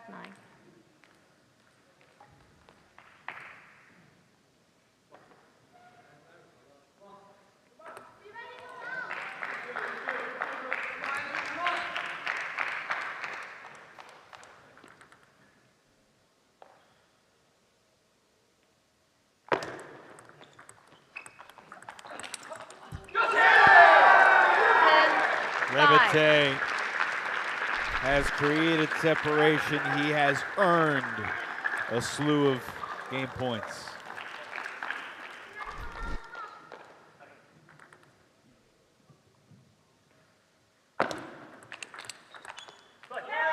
That was an amazing backhand 10, loop 6. that Revite did off the serve. Andrew able to block it back.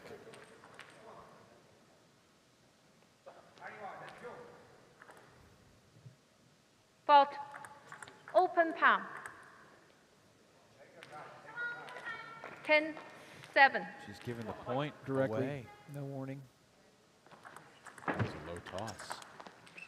And it's still over. 7. I think a little point there. Sal may have just done a point. Look at this toss.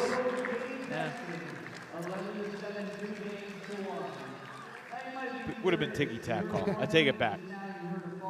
Johan Revite, 11-7 in game 3. He's now 4-2 on the weekend, and he's a couple points away from being 2-4. He's won both of his golden points. And that was a lot of fun to watch. Johan Revite slipping the headset on for us. Johan, congrats, man. What a battle that was between you and Andrew. Back and forth. You guys both had your moments. I mean, what was it like competing over those last 3 games with Andrew? Yeah, it was like, to be honest, a big pleasure to compete here, like with the fans. I think it was also enjoyable from your perspective, guys. So cherry on the cake. What's going through your mind in game 2? You're up 9-4. He's creeping back in. He ties it up. He takes the lead. How do you find a way to win that game? Yeah, I think I became less patient in the end because I felt a bit nervous, to be honest. He hit some good shots when he had to, and then I was like, okay, just if you have a plan, go, no hesitation. I think it worked out pretty well, and also like helped me kick off the third set. So that was very important to have this mindset. It seemed that Andrew's forehand was how he was going to score his point. What was your plan in order to stay away from his forehand side? Yeah, so actually I like his quality of the ball. Like, it didn't bother me at all, but like I think I was a bit nervous in the beginning, so I was too hard on the ball. So like coach told me just to relax, take a bit like more arc while playing. I think it worked out as well, pretty well, especially in the third, because I know he would always go across. He didn't change like down the line, so I felt also more confident as the match went by. Johan, what's been your secret sauce on the Golden Point? You had one yesterday and one today, and you're 2-0. I think the public, you know. The what? The audience. The fans. The fans, yeah. I also want to ask you, your first game point in game 3 up 10-6, you get called for the fault. Was that a ticky-tack call? Was that the right call? And how do you respond mentally? Yeah, I mean, I know some umpires are pickier than others. I mean, she warned me, so definitely it's like when I don't take my time, I just want to serve. And yeah, but I just had to refocus. That was okay. Like, I think I had a plan in mind, so it didn't bother me too much. Good stuff. 4-2 in singles on the weekend. Really thrilling match with Andrew Sau, and we'll see you in the Golden Game coming up here. Thank you, guys. Thank you very much, Johan Revete.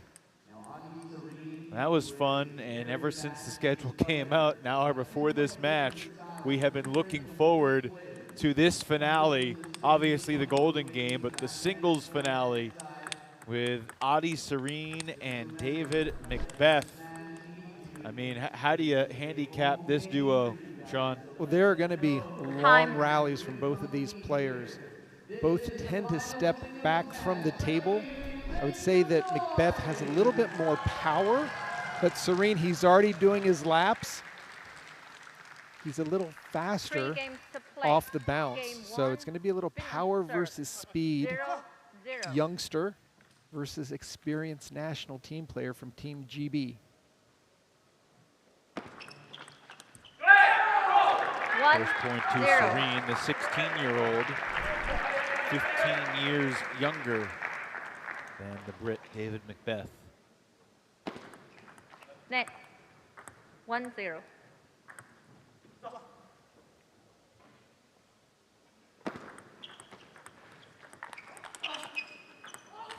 What a combination by Adi Serene. Picking up that wide forehand and then just putting the ball away.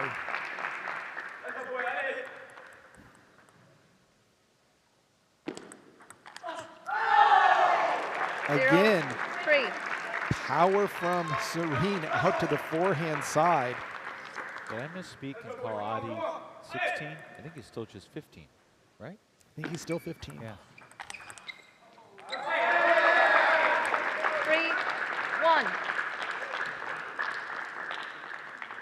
So Adi's been on this earth about half as long as Macbeth has. But he's got a 3-1 lead against him. 4-1. And he's putting constant pressure. What would your message to Macbeth be right now after losing 4 of the first 5? Really to maybe force the offense. Right now, Adi is just... Whoa, he started to celebrate. That ball was still in the air, and we've seen some crazy spins on balls. It got a little bit closer to the table, but never did find the table. He's coming back for it. Missing that overhead cam.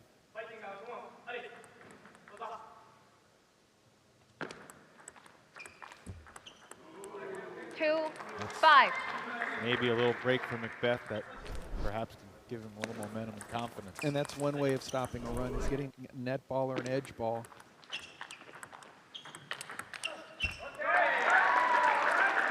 Two straight for Macbeth on his serve.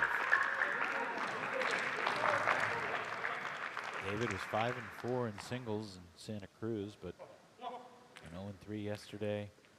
Matched up with Collet. 3 close games, mind you. And there's what Macbeth 5, needs to 4. do. Quick openings, especially on the backhand side. Don't allow Adi Serene to get his forehand going, especially when he's up at the table.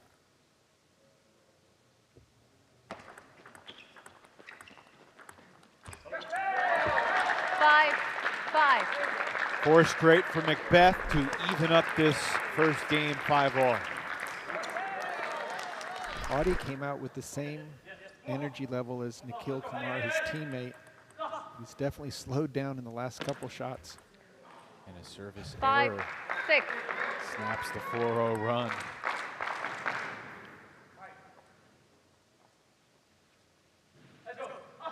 Gritting his teeth about that mistake. That's a winner. Serene able to 6, catch the 6. racket on it, but excellent pace and placement. And Macbeth just really took his time.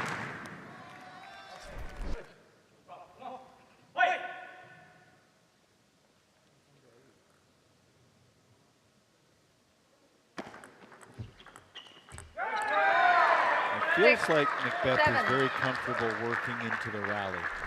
He's not trying to always end it on one shot. No, he's very deliberate when he makes any shot selection. He's not a high-risk player. 7, There's about as 7. big of a return as you'll see from Macbeth. He went for it on cue. Serene takes it. Is that a double lap? Look like one. We haven't seen the triple yet, but we're still early in the match. Yeah, there's still time.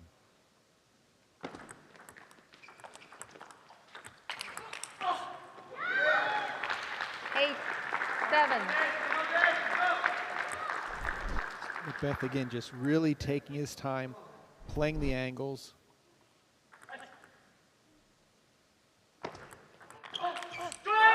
Oh, great play by Serene, looping over the table to attack that serve, and we're tied up at 8. Didn't you say earlier whoever wins the first game of this match would win the first 2 and lose the third? Yeah, I really thought that they're so evenly matched, but the momentum with their styles of play, Audi going for a lot of pressure, 8. Macbeth just playing a lot of position.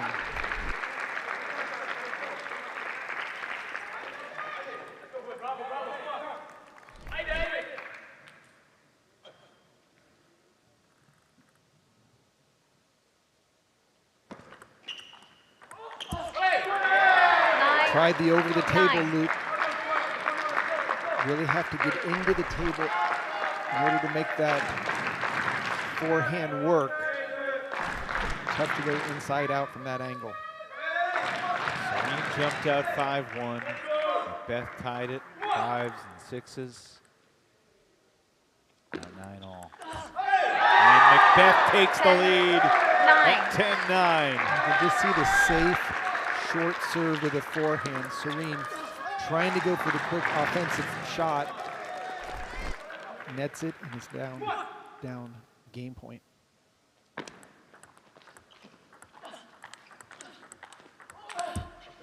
David Macbeth comes from behind to take game 1 over Adi Serene. Just excellent placement. Serene's looking at his racket. Why didn't I go for the first attack? Once Macbeth starts his offense going, very difficult to take it away from him.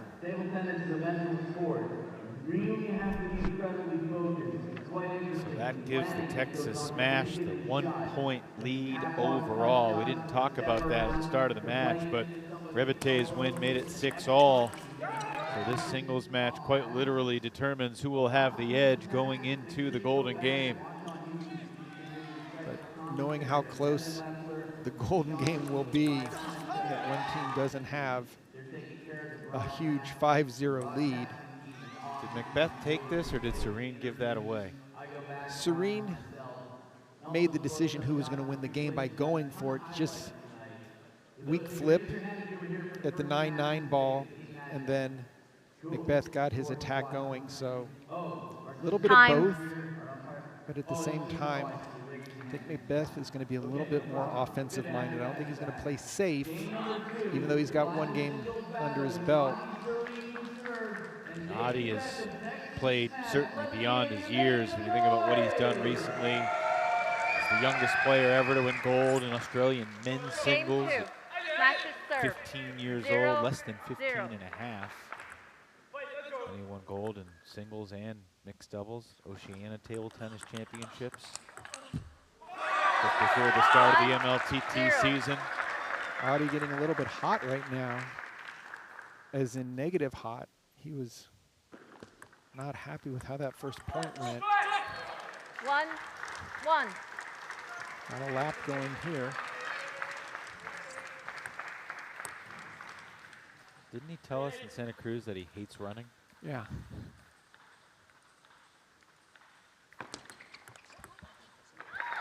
One, two. Serene kind of looked around after that one. 2-1 lead. That ball hit the edge of 3, 1. David Macbeth's paddle. He was still attempting to backhand flip it. Actually, it might have caught That the center. That previous point went to Macbeth. It's 3-1. 3, 2. There was such a rocket off of that backhand flip, Yeah. but upon replay, it looked like he got more behind it.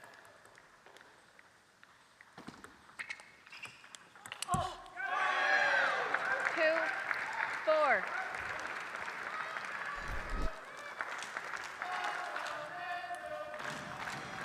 This is one of those high-risk reward situations for Audi. He's got to play offensive, but Macbeth isn't giving him anything to work with, especially when Macbeth can make that first attack.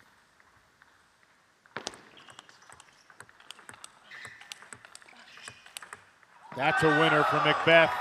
Right down the line. Just great stroke, great leverage, using his height to his advantage.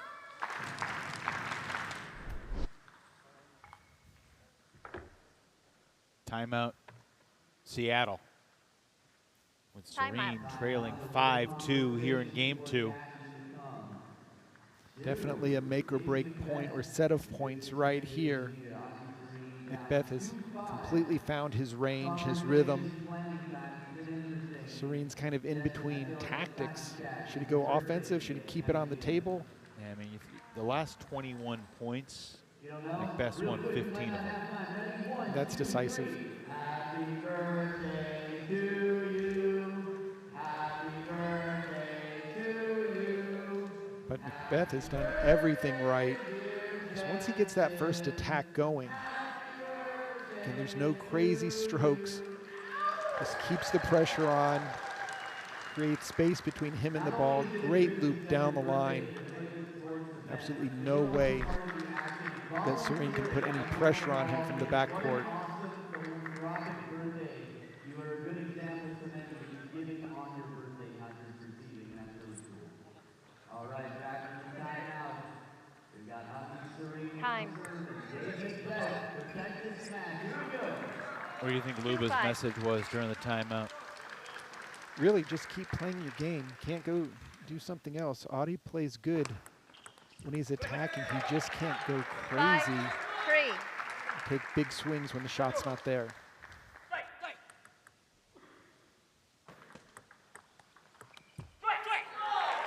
5, 4.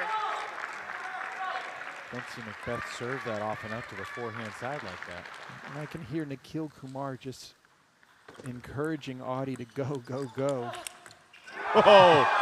4, But when 6. you run into a brick wall like that, there's an obstruction to the pursuit. I mean, that's just a monster forehand.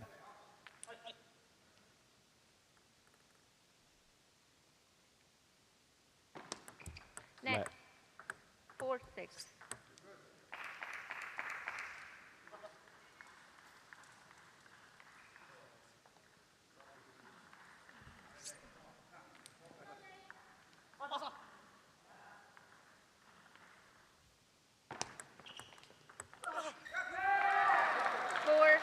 7.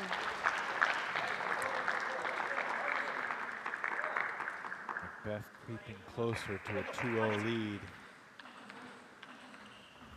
And a guarantee of Texas having an edge heading into the Golden Game. And that's just an 8, overplay right 4. there. Showing a little bit of youth and inexperience, just going for the big shot. Got to put that ball on the table. You're going to take that big of a swing.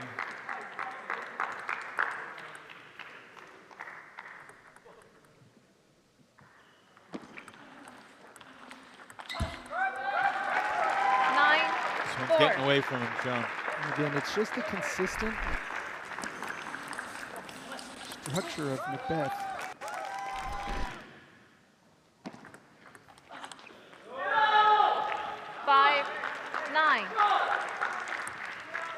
Problem is Audie missing those last 2 points on his serve. He's got to be able to hold his own serve.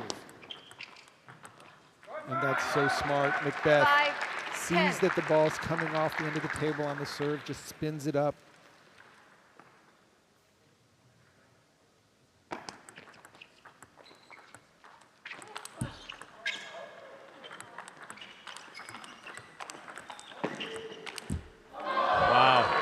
That point changed hands about 3 times. Sure did. That get from Macbeth off the net cord.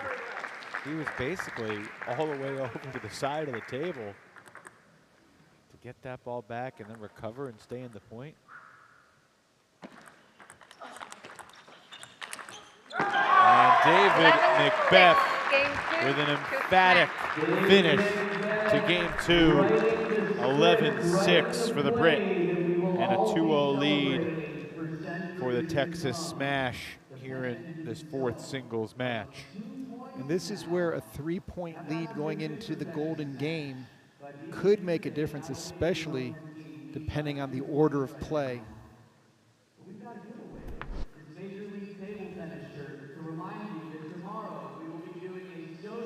Coach Jorg has to be very pleased with Macbeth's performance. Again, nothing fancy, nothing special. A lot of power when he gets the ball, but he doesn't rush. He takes his time and works the point.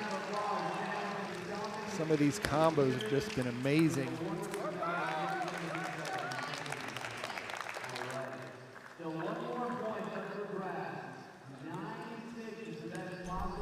Serene has a lot of beautiful strokes, but often he'll just give up the table. He's got to figure out how to nullify more short returns, similar to what we saw Ji-Wei Shaw do in his match. Take the server advantage away. Just wish these kids would loosen up and have some fun. 0-0. Start swinging. Game 3.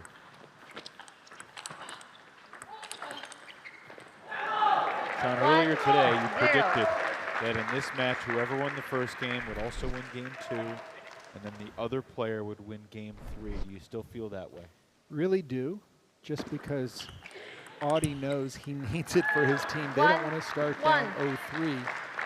And at some point, his big shots will land if he's willing to keep taking them. It's just a risky tactic against somebody with the experience and the skill of Macbeth. 1-1.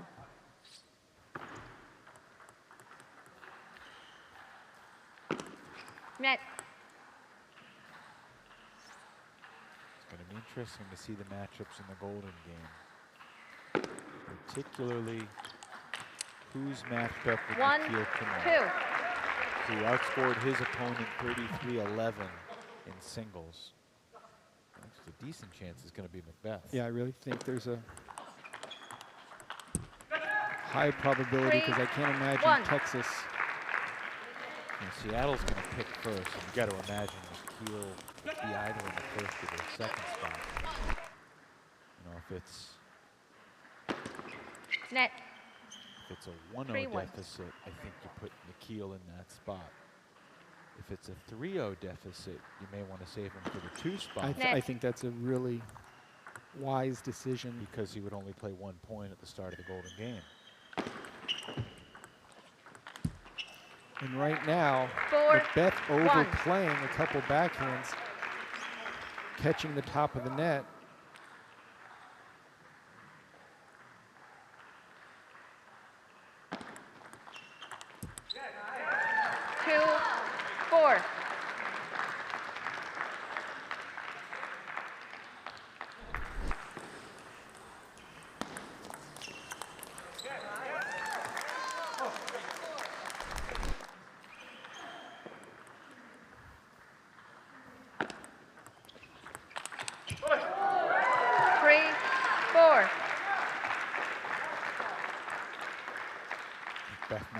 quietly here in game 3, that's for sure.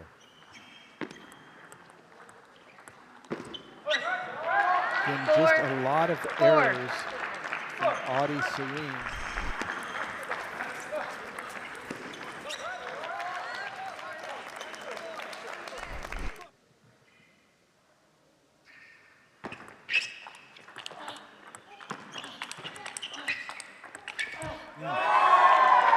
When they both get back this distance, the height and strength of Macbeth is just going to overwhelm Serene. There's too much leverage.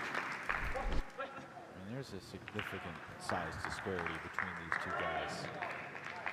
We don't have official. We have a point guard versus a center almost, or a power forward. And again, that's the second time Audie has had a high ball on the backhand and just can't land it.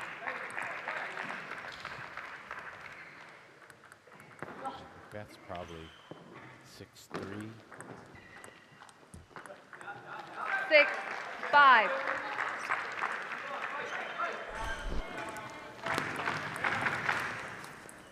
Officially 6'4". Probably a solid 180. 5'7". I'm just guessing Serene is, the spinner's listed at 5'9". Probably 130 pounds soaking wet, if that. Yeah. You can just see the firepower from Macbeth when he gets both feet behind the ball and just really unleashes that first attack.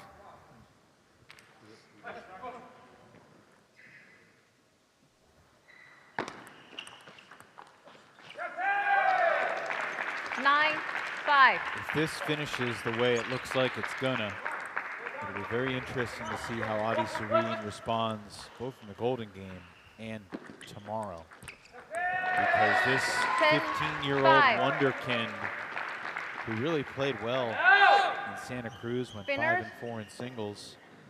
Yellow card. And a yellow card just given to Serene for 10-5. smacking the ball in frustration. He got it to the ball boy rather quickly.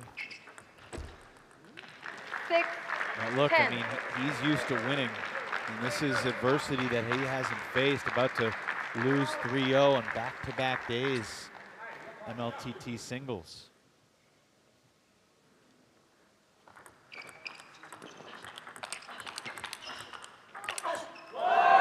There's a backhand. He hasn't lost yet, though.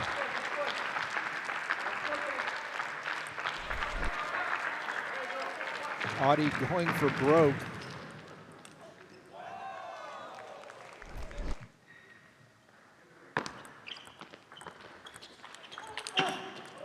Serene stays alive again as the serve shifts back to Macbeth. The big Brit has a 10-8 lead and a couple game points to sweep here on his serve. 10-8.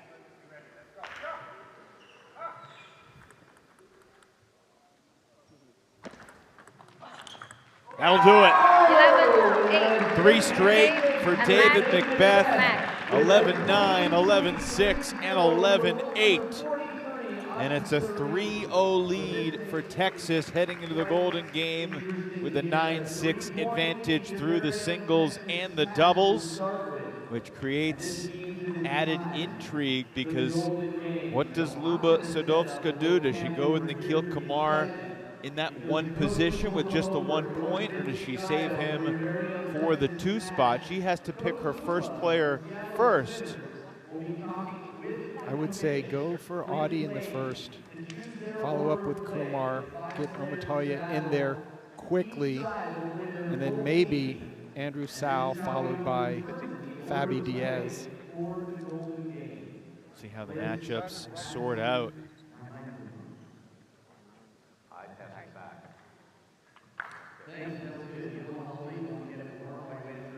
So Luba Sadovska will meet with Jorg Bitzigayo and the commissioner, Flint Lane. Down 6-9. Texas will be starting with a 3-point lead in the Golden Game. Team behind gets the first pick. Who you're sending out there? Olajide Omotayo is your first player. Your first player, coach. Emily Wang, your second player. Dave Macbeth is your second player. Coach? Adi Serene, your second player. Your third player. Nikhil Kumar is your third player. Coach? Bruno is your third. Who's your fourth? Yohan Rebetes. Also goes by Yohan. Your fourth.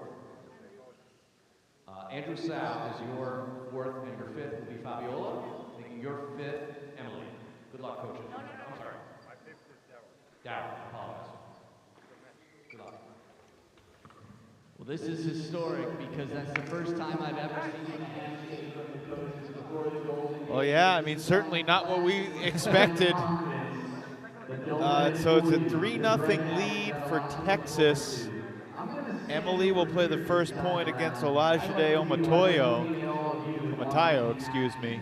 That could be a potential sweep And we in see the second go-round. Serene, maybe, you never know. It's just 4 points. Serene and Macbeth, we just saw that. Kumar against Bruno. I would say in that one, Seattle. Advantage Seattle. Sal and Rebete, and they'll rekindle their rivalry. Look forward to those points. And then Daryl Tsao, who really struggled against Nikhil Kumar in the 5 spot against Fabiola Diaz. Well, that could also be a potential. I mean, who knows what Daryl Tsao's mindset is? He lost 33-11 2 hours ago, and he's been sitting on that thought. We'll see what kind of mindset he's in. I mean, that's what this Golden Game can do. There's all sorts of psychology and strategy, and you don't have time to work into it. You have, if you're in the case of Omotayo and Wang, you have 1 point. Yeah, 1 point for this first one out. The serve is going to be with the spinners. Alrighty. Let Golden Game, 21 points to play. Spinners serve, 0-3. Oh, Emily Wang, hello! You can see the seriousness on her face, like that's what I'm talking about. This is a leadoff hitter right there. Look at your Vinci Gallo. Save that react, folks. That was phenomenal. Macbeth just took 3 straight from Serene. And Adi turning around. He's got 1 for Seattle on the board. Mini break against the serve.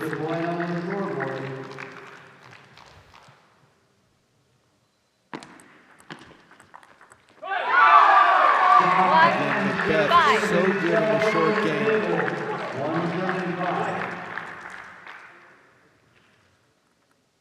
Big points for Adi Serene right here. He got the first net ball back, unable to deal with the short return of that. Nikhil and Bruno coming up after this point. Missed it. Had it on his racket. So Serene splits the 4 points. And he secures another point. He's got Nikhil Kumar with the clean. Nikhil Kumar was dominant earlier today. These are the 2 loudest players for their respective teams, Bruno and Nikhil. And now it's Bruno making his first ever Golden Game serve. That's a good one.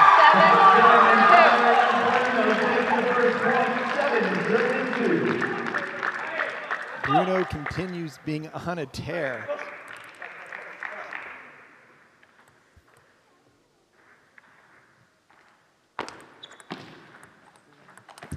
2 straight for Ventura dos Anjos.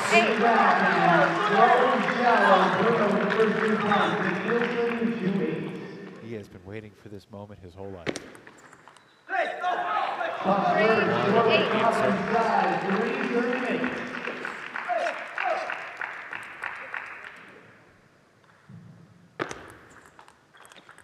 And Kumar splits the 4-point sequence. Back to a 4-point game, and Andrew Sau, Johan Rebete, who put on a show for us in the third singles spot, will reunite for the next 4 points. And got his forehand in. Been trying to create a break on the serve. What a mishit. That was a high serve return. But Rebete, as he stepped around. This is the pressure of the Golden Game, Sean. That mishit is like 5 mishits in a normal game. And another one. 7, 8. Those are back-to-back mishits by Rebete. Can he salvage his last point, or will Sal get the 4 straight sweep and tie it up? Rebete. Sal went for the deep serve. High risk. They're taking 3 out of the 4.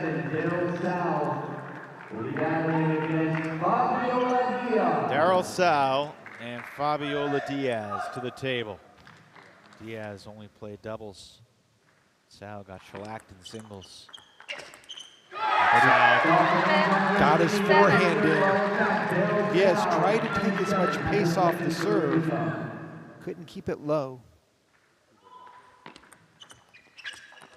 And that time she did. 8, 10. The action from Fabi Diaz, whether she wins the point or loses the point, is not different at all.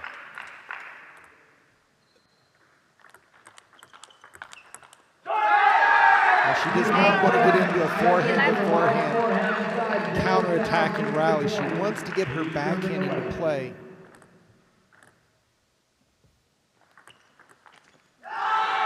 She got the job done, split it. Sau returned it long. And now this should be advantage Seattle, but the way It wasn't the first Emily point. Wang played that serve return out to the forehand. That was a master stroke that she performed. And now they'll play all 4 points. Wang takes the table with her team up by 2.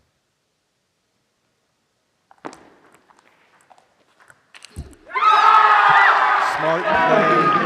Got the first backhand attack in.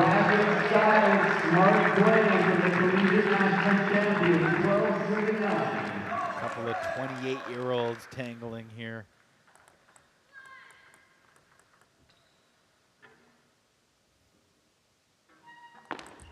Net. Let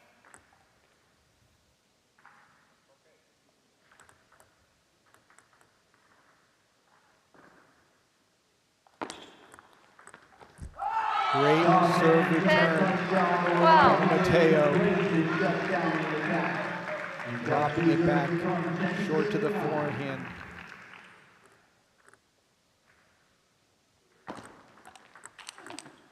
And that's just power. wasn't a terrible return on a pretty good serve from Wang, but Omatayo sees control. He just got a chance to tie it here. He just wanted to serve that ball out and deep, get something he could swing at. Serene and Macbeth after this point. Forehand to forehand rally again goes for Omatayo. He takes 3 out of 4. And We it's are a all tied up. 12 game. Here come the laps.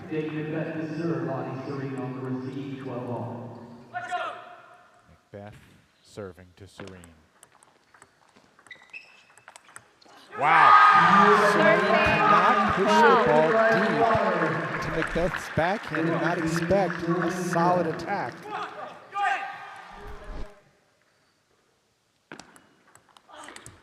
Much better. 13. He realizes he has to open up first, force Macbeth to block a ball and play off of that control ball versus letting Macbeth start the rally. Seattle looking for its first lead here in the Golden Game. Adi Serene puts the spinners in front.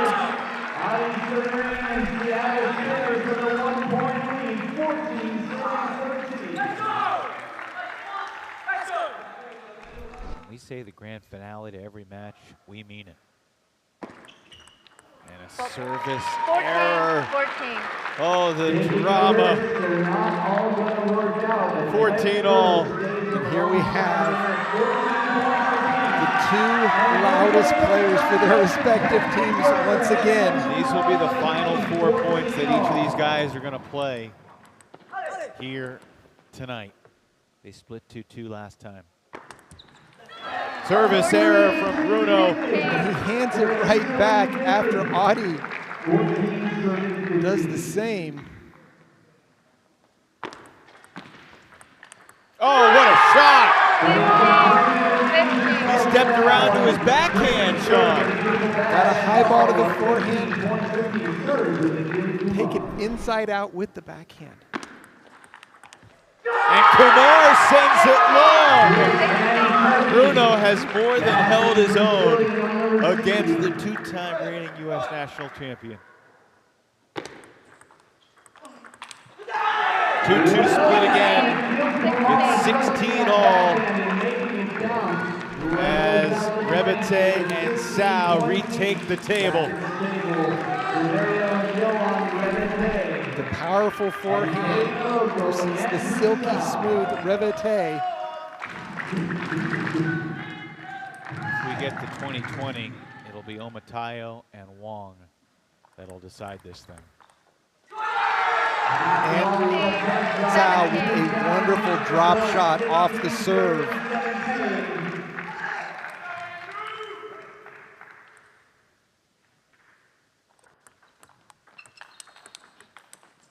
Rebete missed it again. Andrew Zhao with a great backhand block out to the forehand. And now two serves. Andrew Zhao.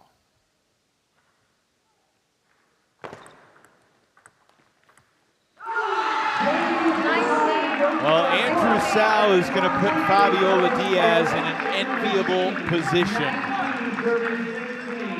in her cross-gender showdown against Daryl Zhao, which is coming up momentarily.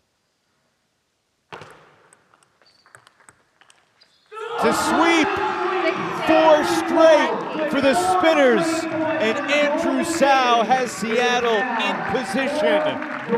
Can Fabiola Diaz close it out, or will Daryl Zhao get Emily Wang back to the table to give Texas a chance? Look for Diaz to get her backhand into play. Match point.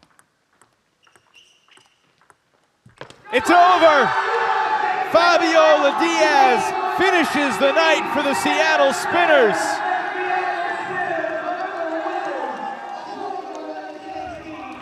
Tremendous Golden Game comeback to take the match 12-9.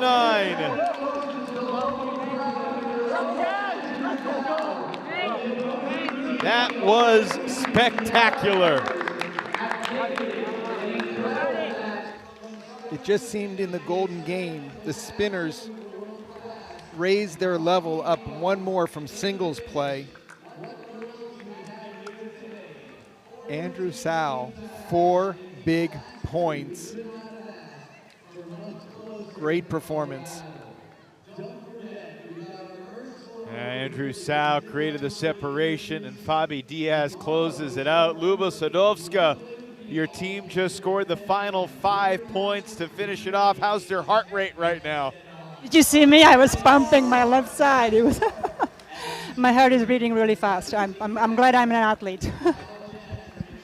We'll be honest, we were speculating on the Golden Game lineup, and how it actually transpired surprised us considerably. We thought you would put Nikhil in the 2 spot. He was in the. Can you explain the reasoning? Obviously, it worked. So educate us on why you did what you did. Well, it worked. The first, we discussed it with the team, and we knew Nikhil would only play 1 ball. He didn't want that, so we had to put someone else, and then he could bring the points back. And Other than that, I think I get one, then you get one, and we're trying to matching whoever we wanted to play with. The girls played the boys this time, which was also a surprise to me because Emily was going the first, but it worked out. Did you not want to have Nikhil face Macbeth in the 2 spot? I think it was because the other coach chose first, then we had to go, and I had to go around and choose someone else. Gotcha. Oh, Yeah. you took Adi in the 2 spot rather than Yeah, Nikhil. that's why I always write down everything, every single name, so I don't forget. All right. What are you most proud about from your team to come from behind and get that Golden Game win? I'm just proud of them in general. They're just fighters. They fight for every single ball because they understand that every single ball can change the game drastically, and it happened in the Golden Game.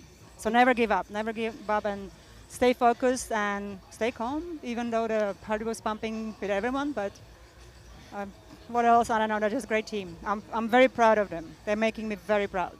It seemed like Nikhil, of course, he started out great with a 3-0 sweep, but in the Golden Game, when he needed those points against Bruno, he was so dependable. Yeah, I think it's a change, and he never played Bruno. So Nikhil is very confident with players that he played before, and this was new for him. Even though he knows his game, it's playing first time. You just miss one maybe, and you just have to go. Bruno surprised him down the line, which Nikhil didn't expect at all. But then he came back. Nikhil is the heart of this team. He pumps up the team. So, yeah, we're behind him. What are the closing thoughts tonight as you get ready to face the first place Portland Paddlers tomorrow? Let's just take it day by day. We go home. We go to the hotel. We need to rest, and then we just have to come back tomorrow with free our minds and just play maybe like we played tonight. It is the quick turnaround, though. You're back on the table in about 13 hours.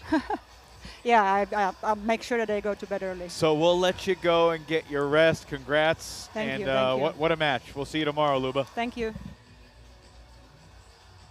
Portland, Seattle to start the Sunday doubleheader tomorrow, and then Texas will look to avoid a winless weekend against the Bay Area Blasters. Sean, these are the updated standings. 63 total team points for the Paddlers. That's the most important thing. But this West Division, man, it's really close. No one has won 4 Golden Games. No one has lost 4 Golden Games. This is about as close as it gets. Really, Portland's doubles team with Cole leading the way is the difference in the standings right now.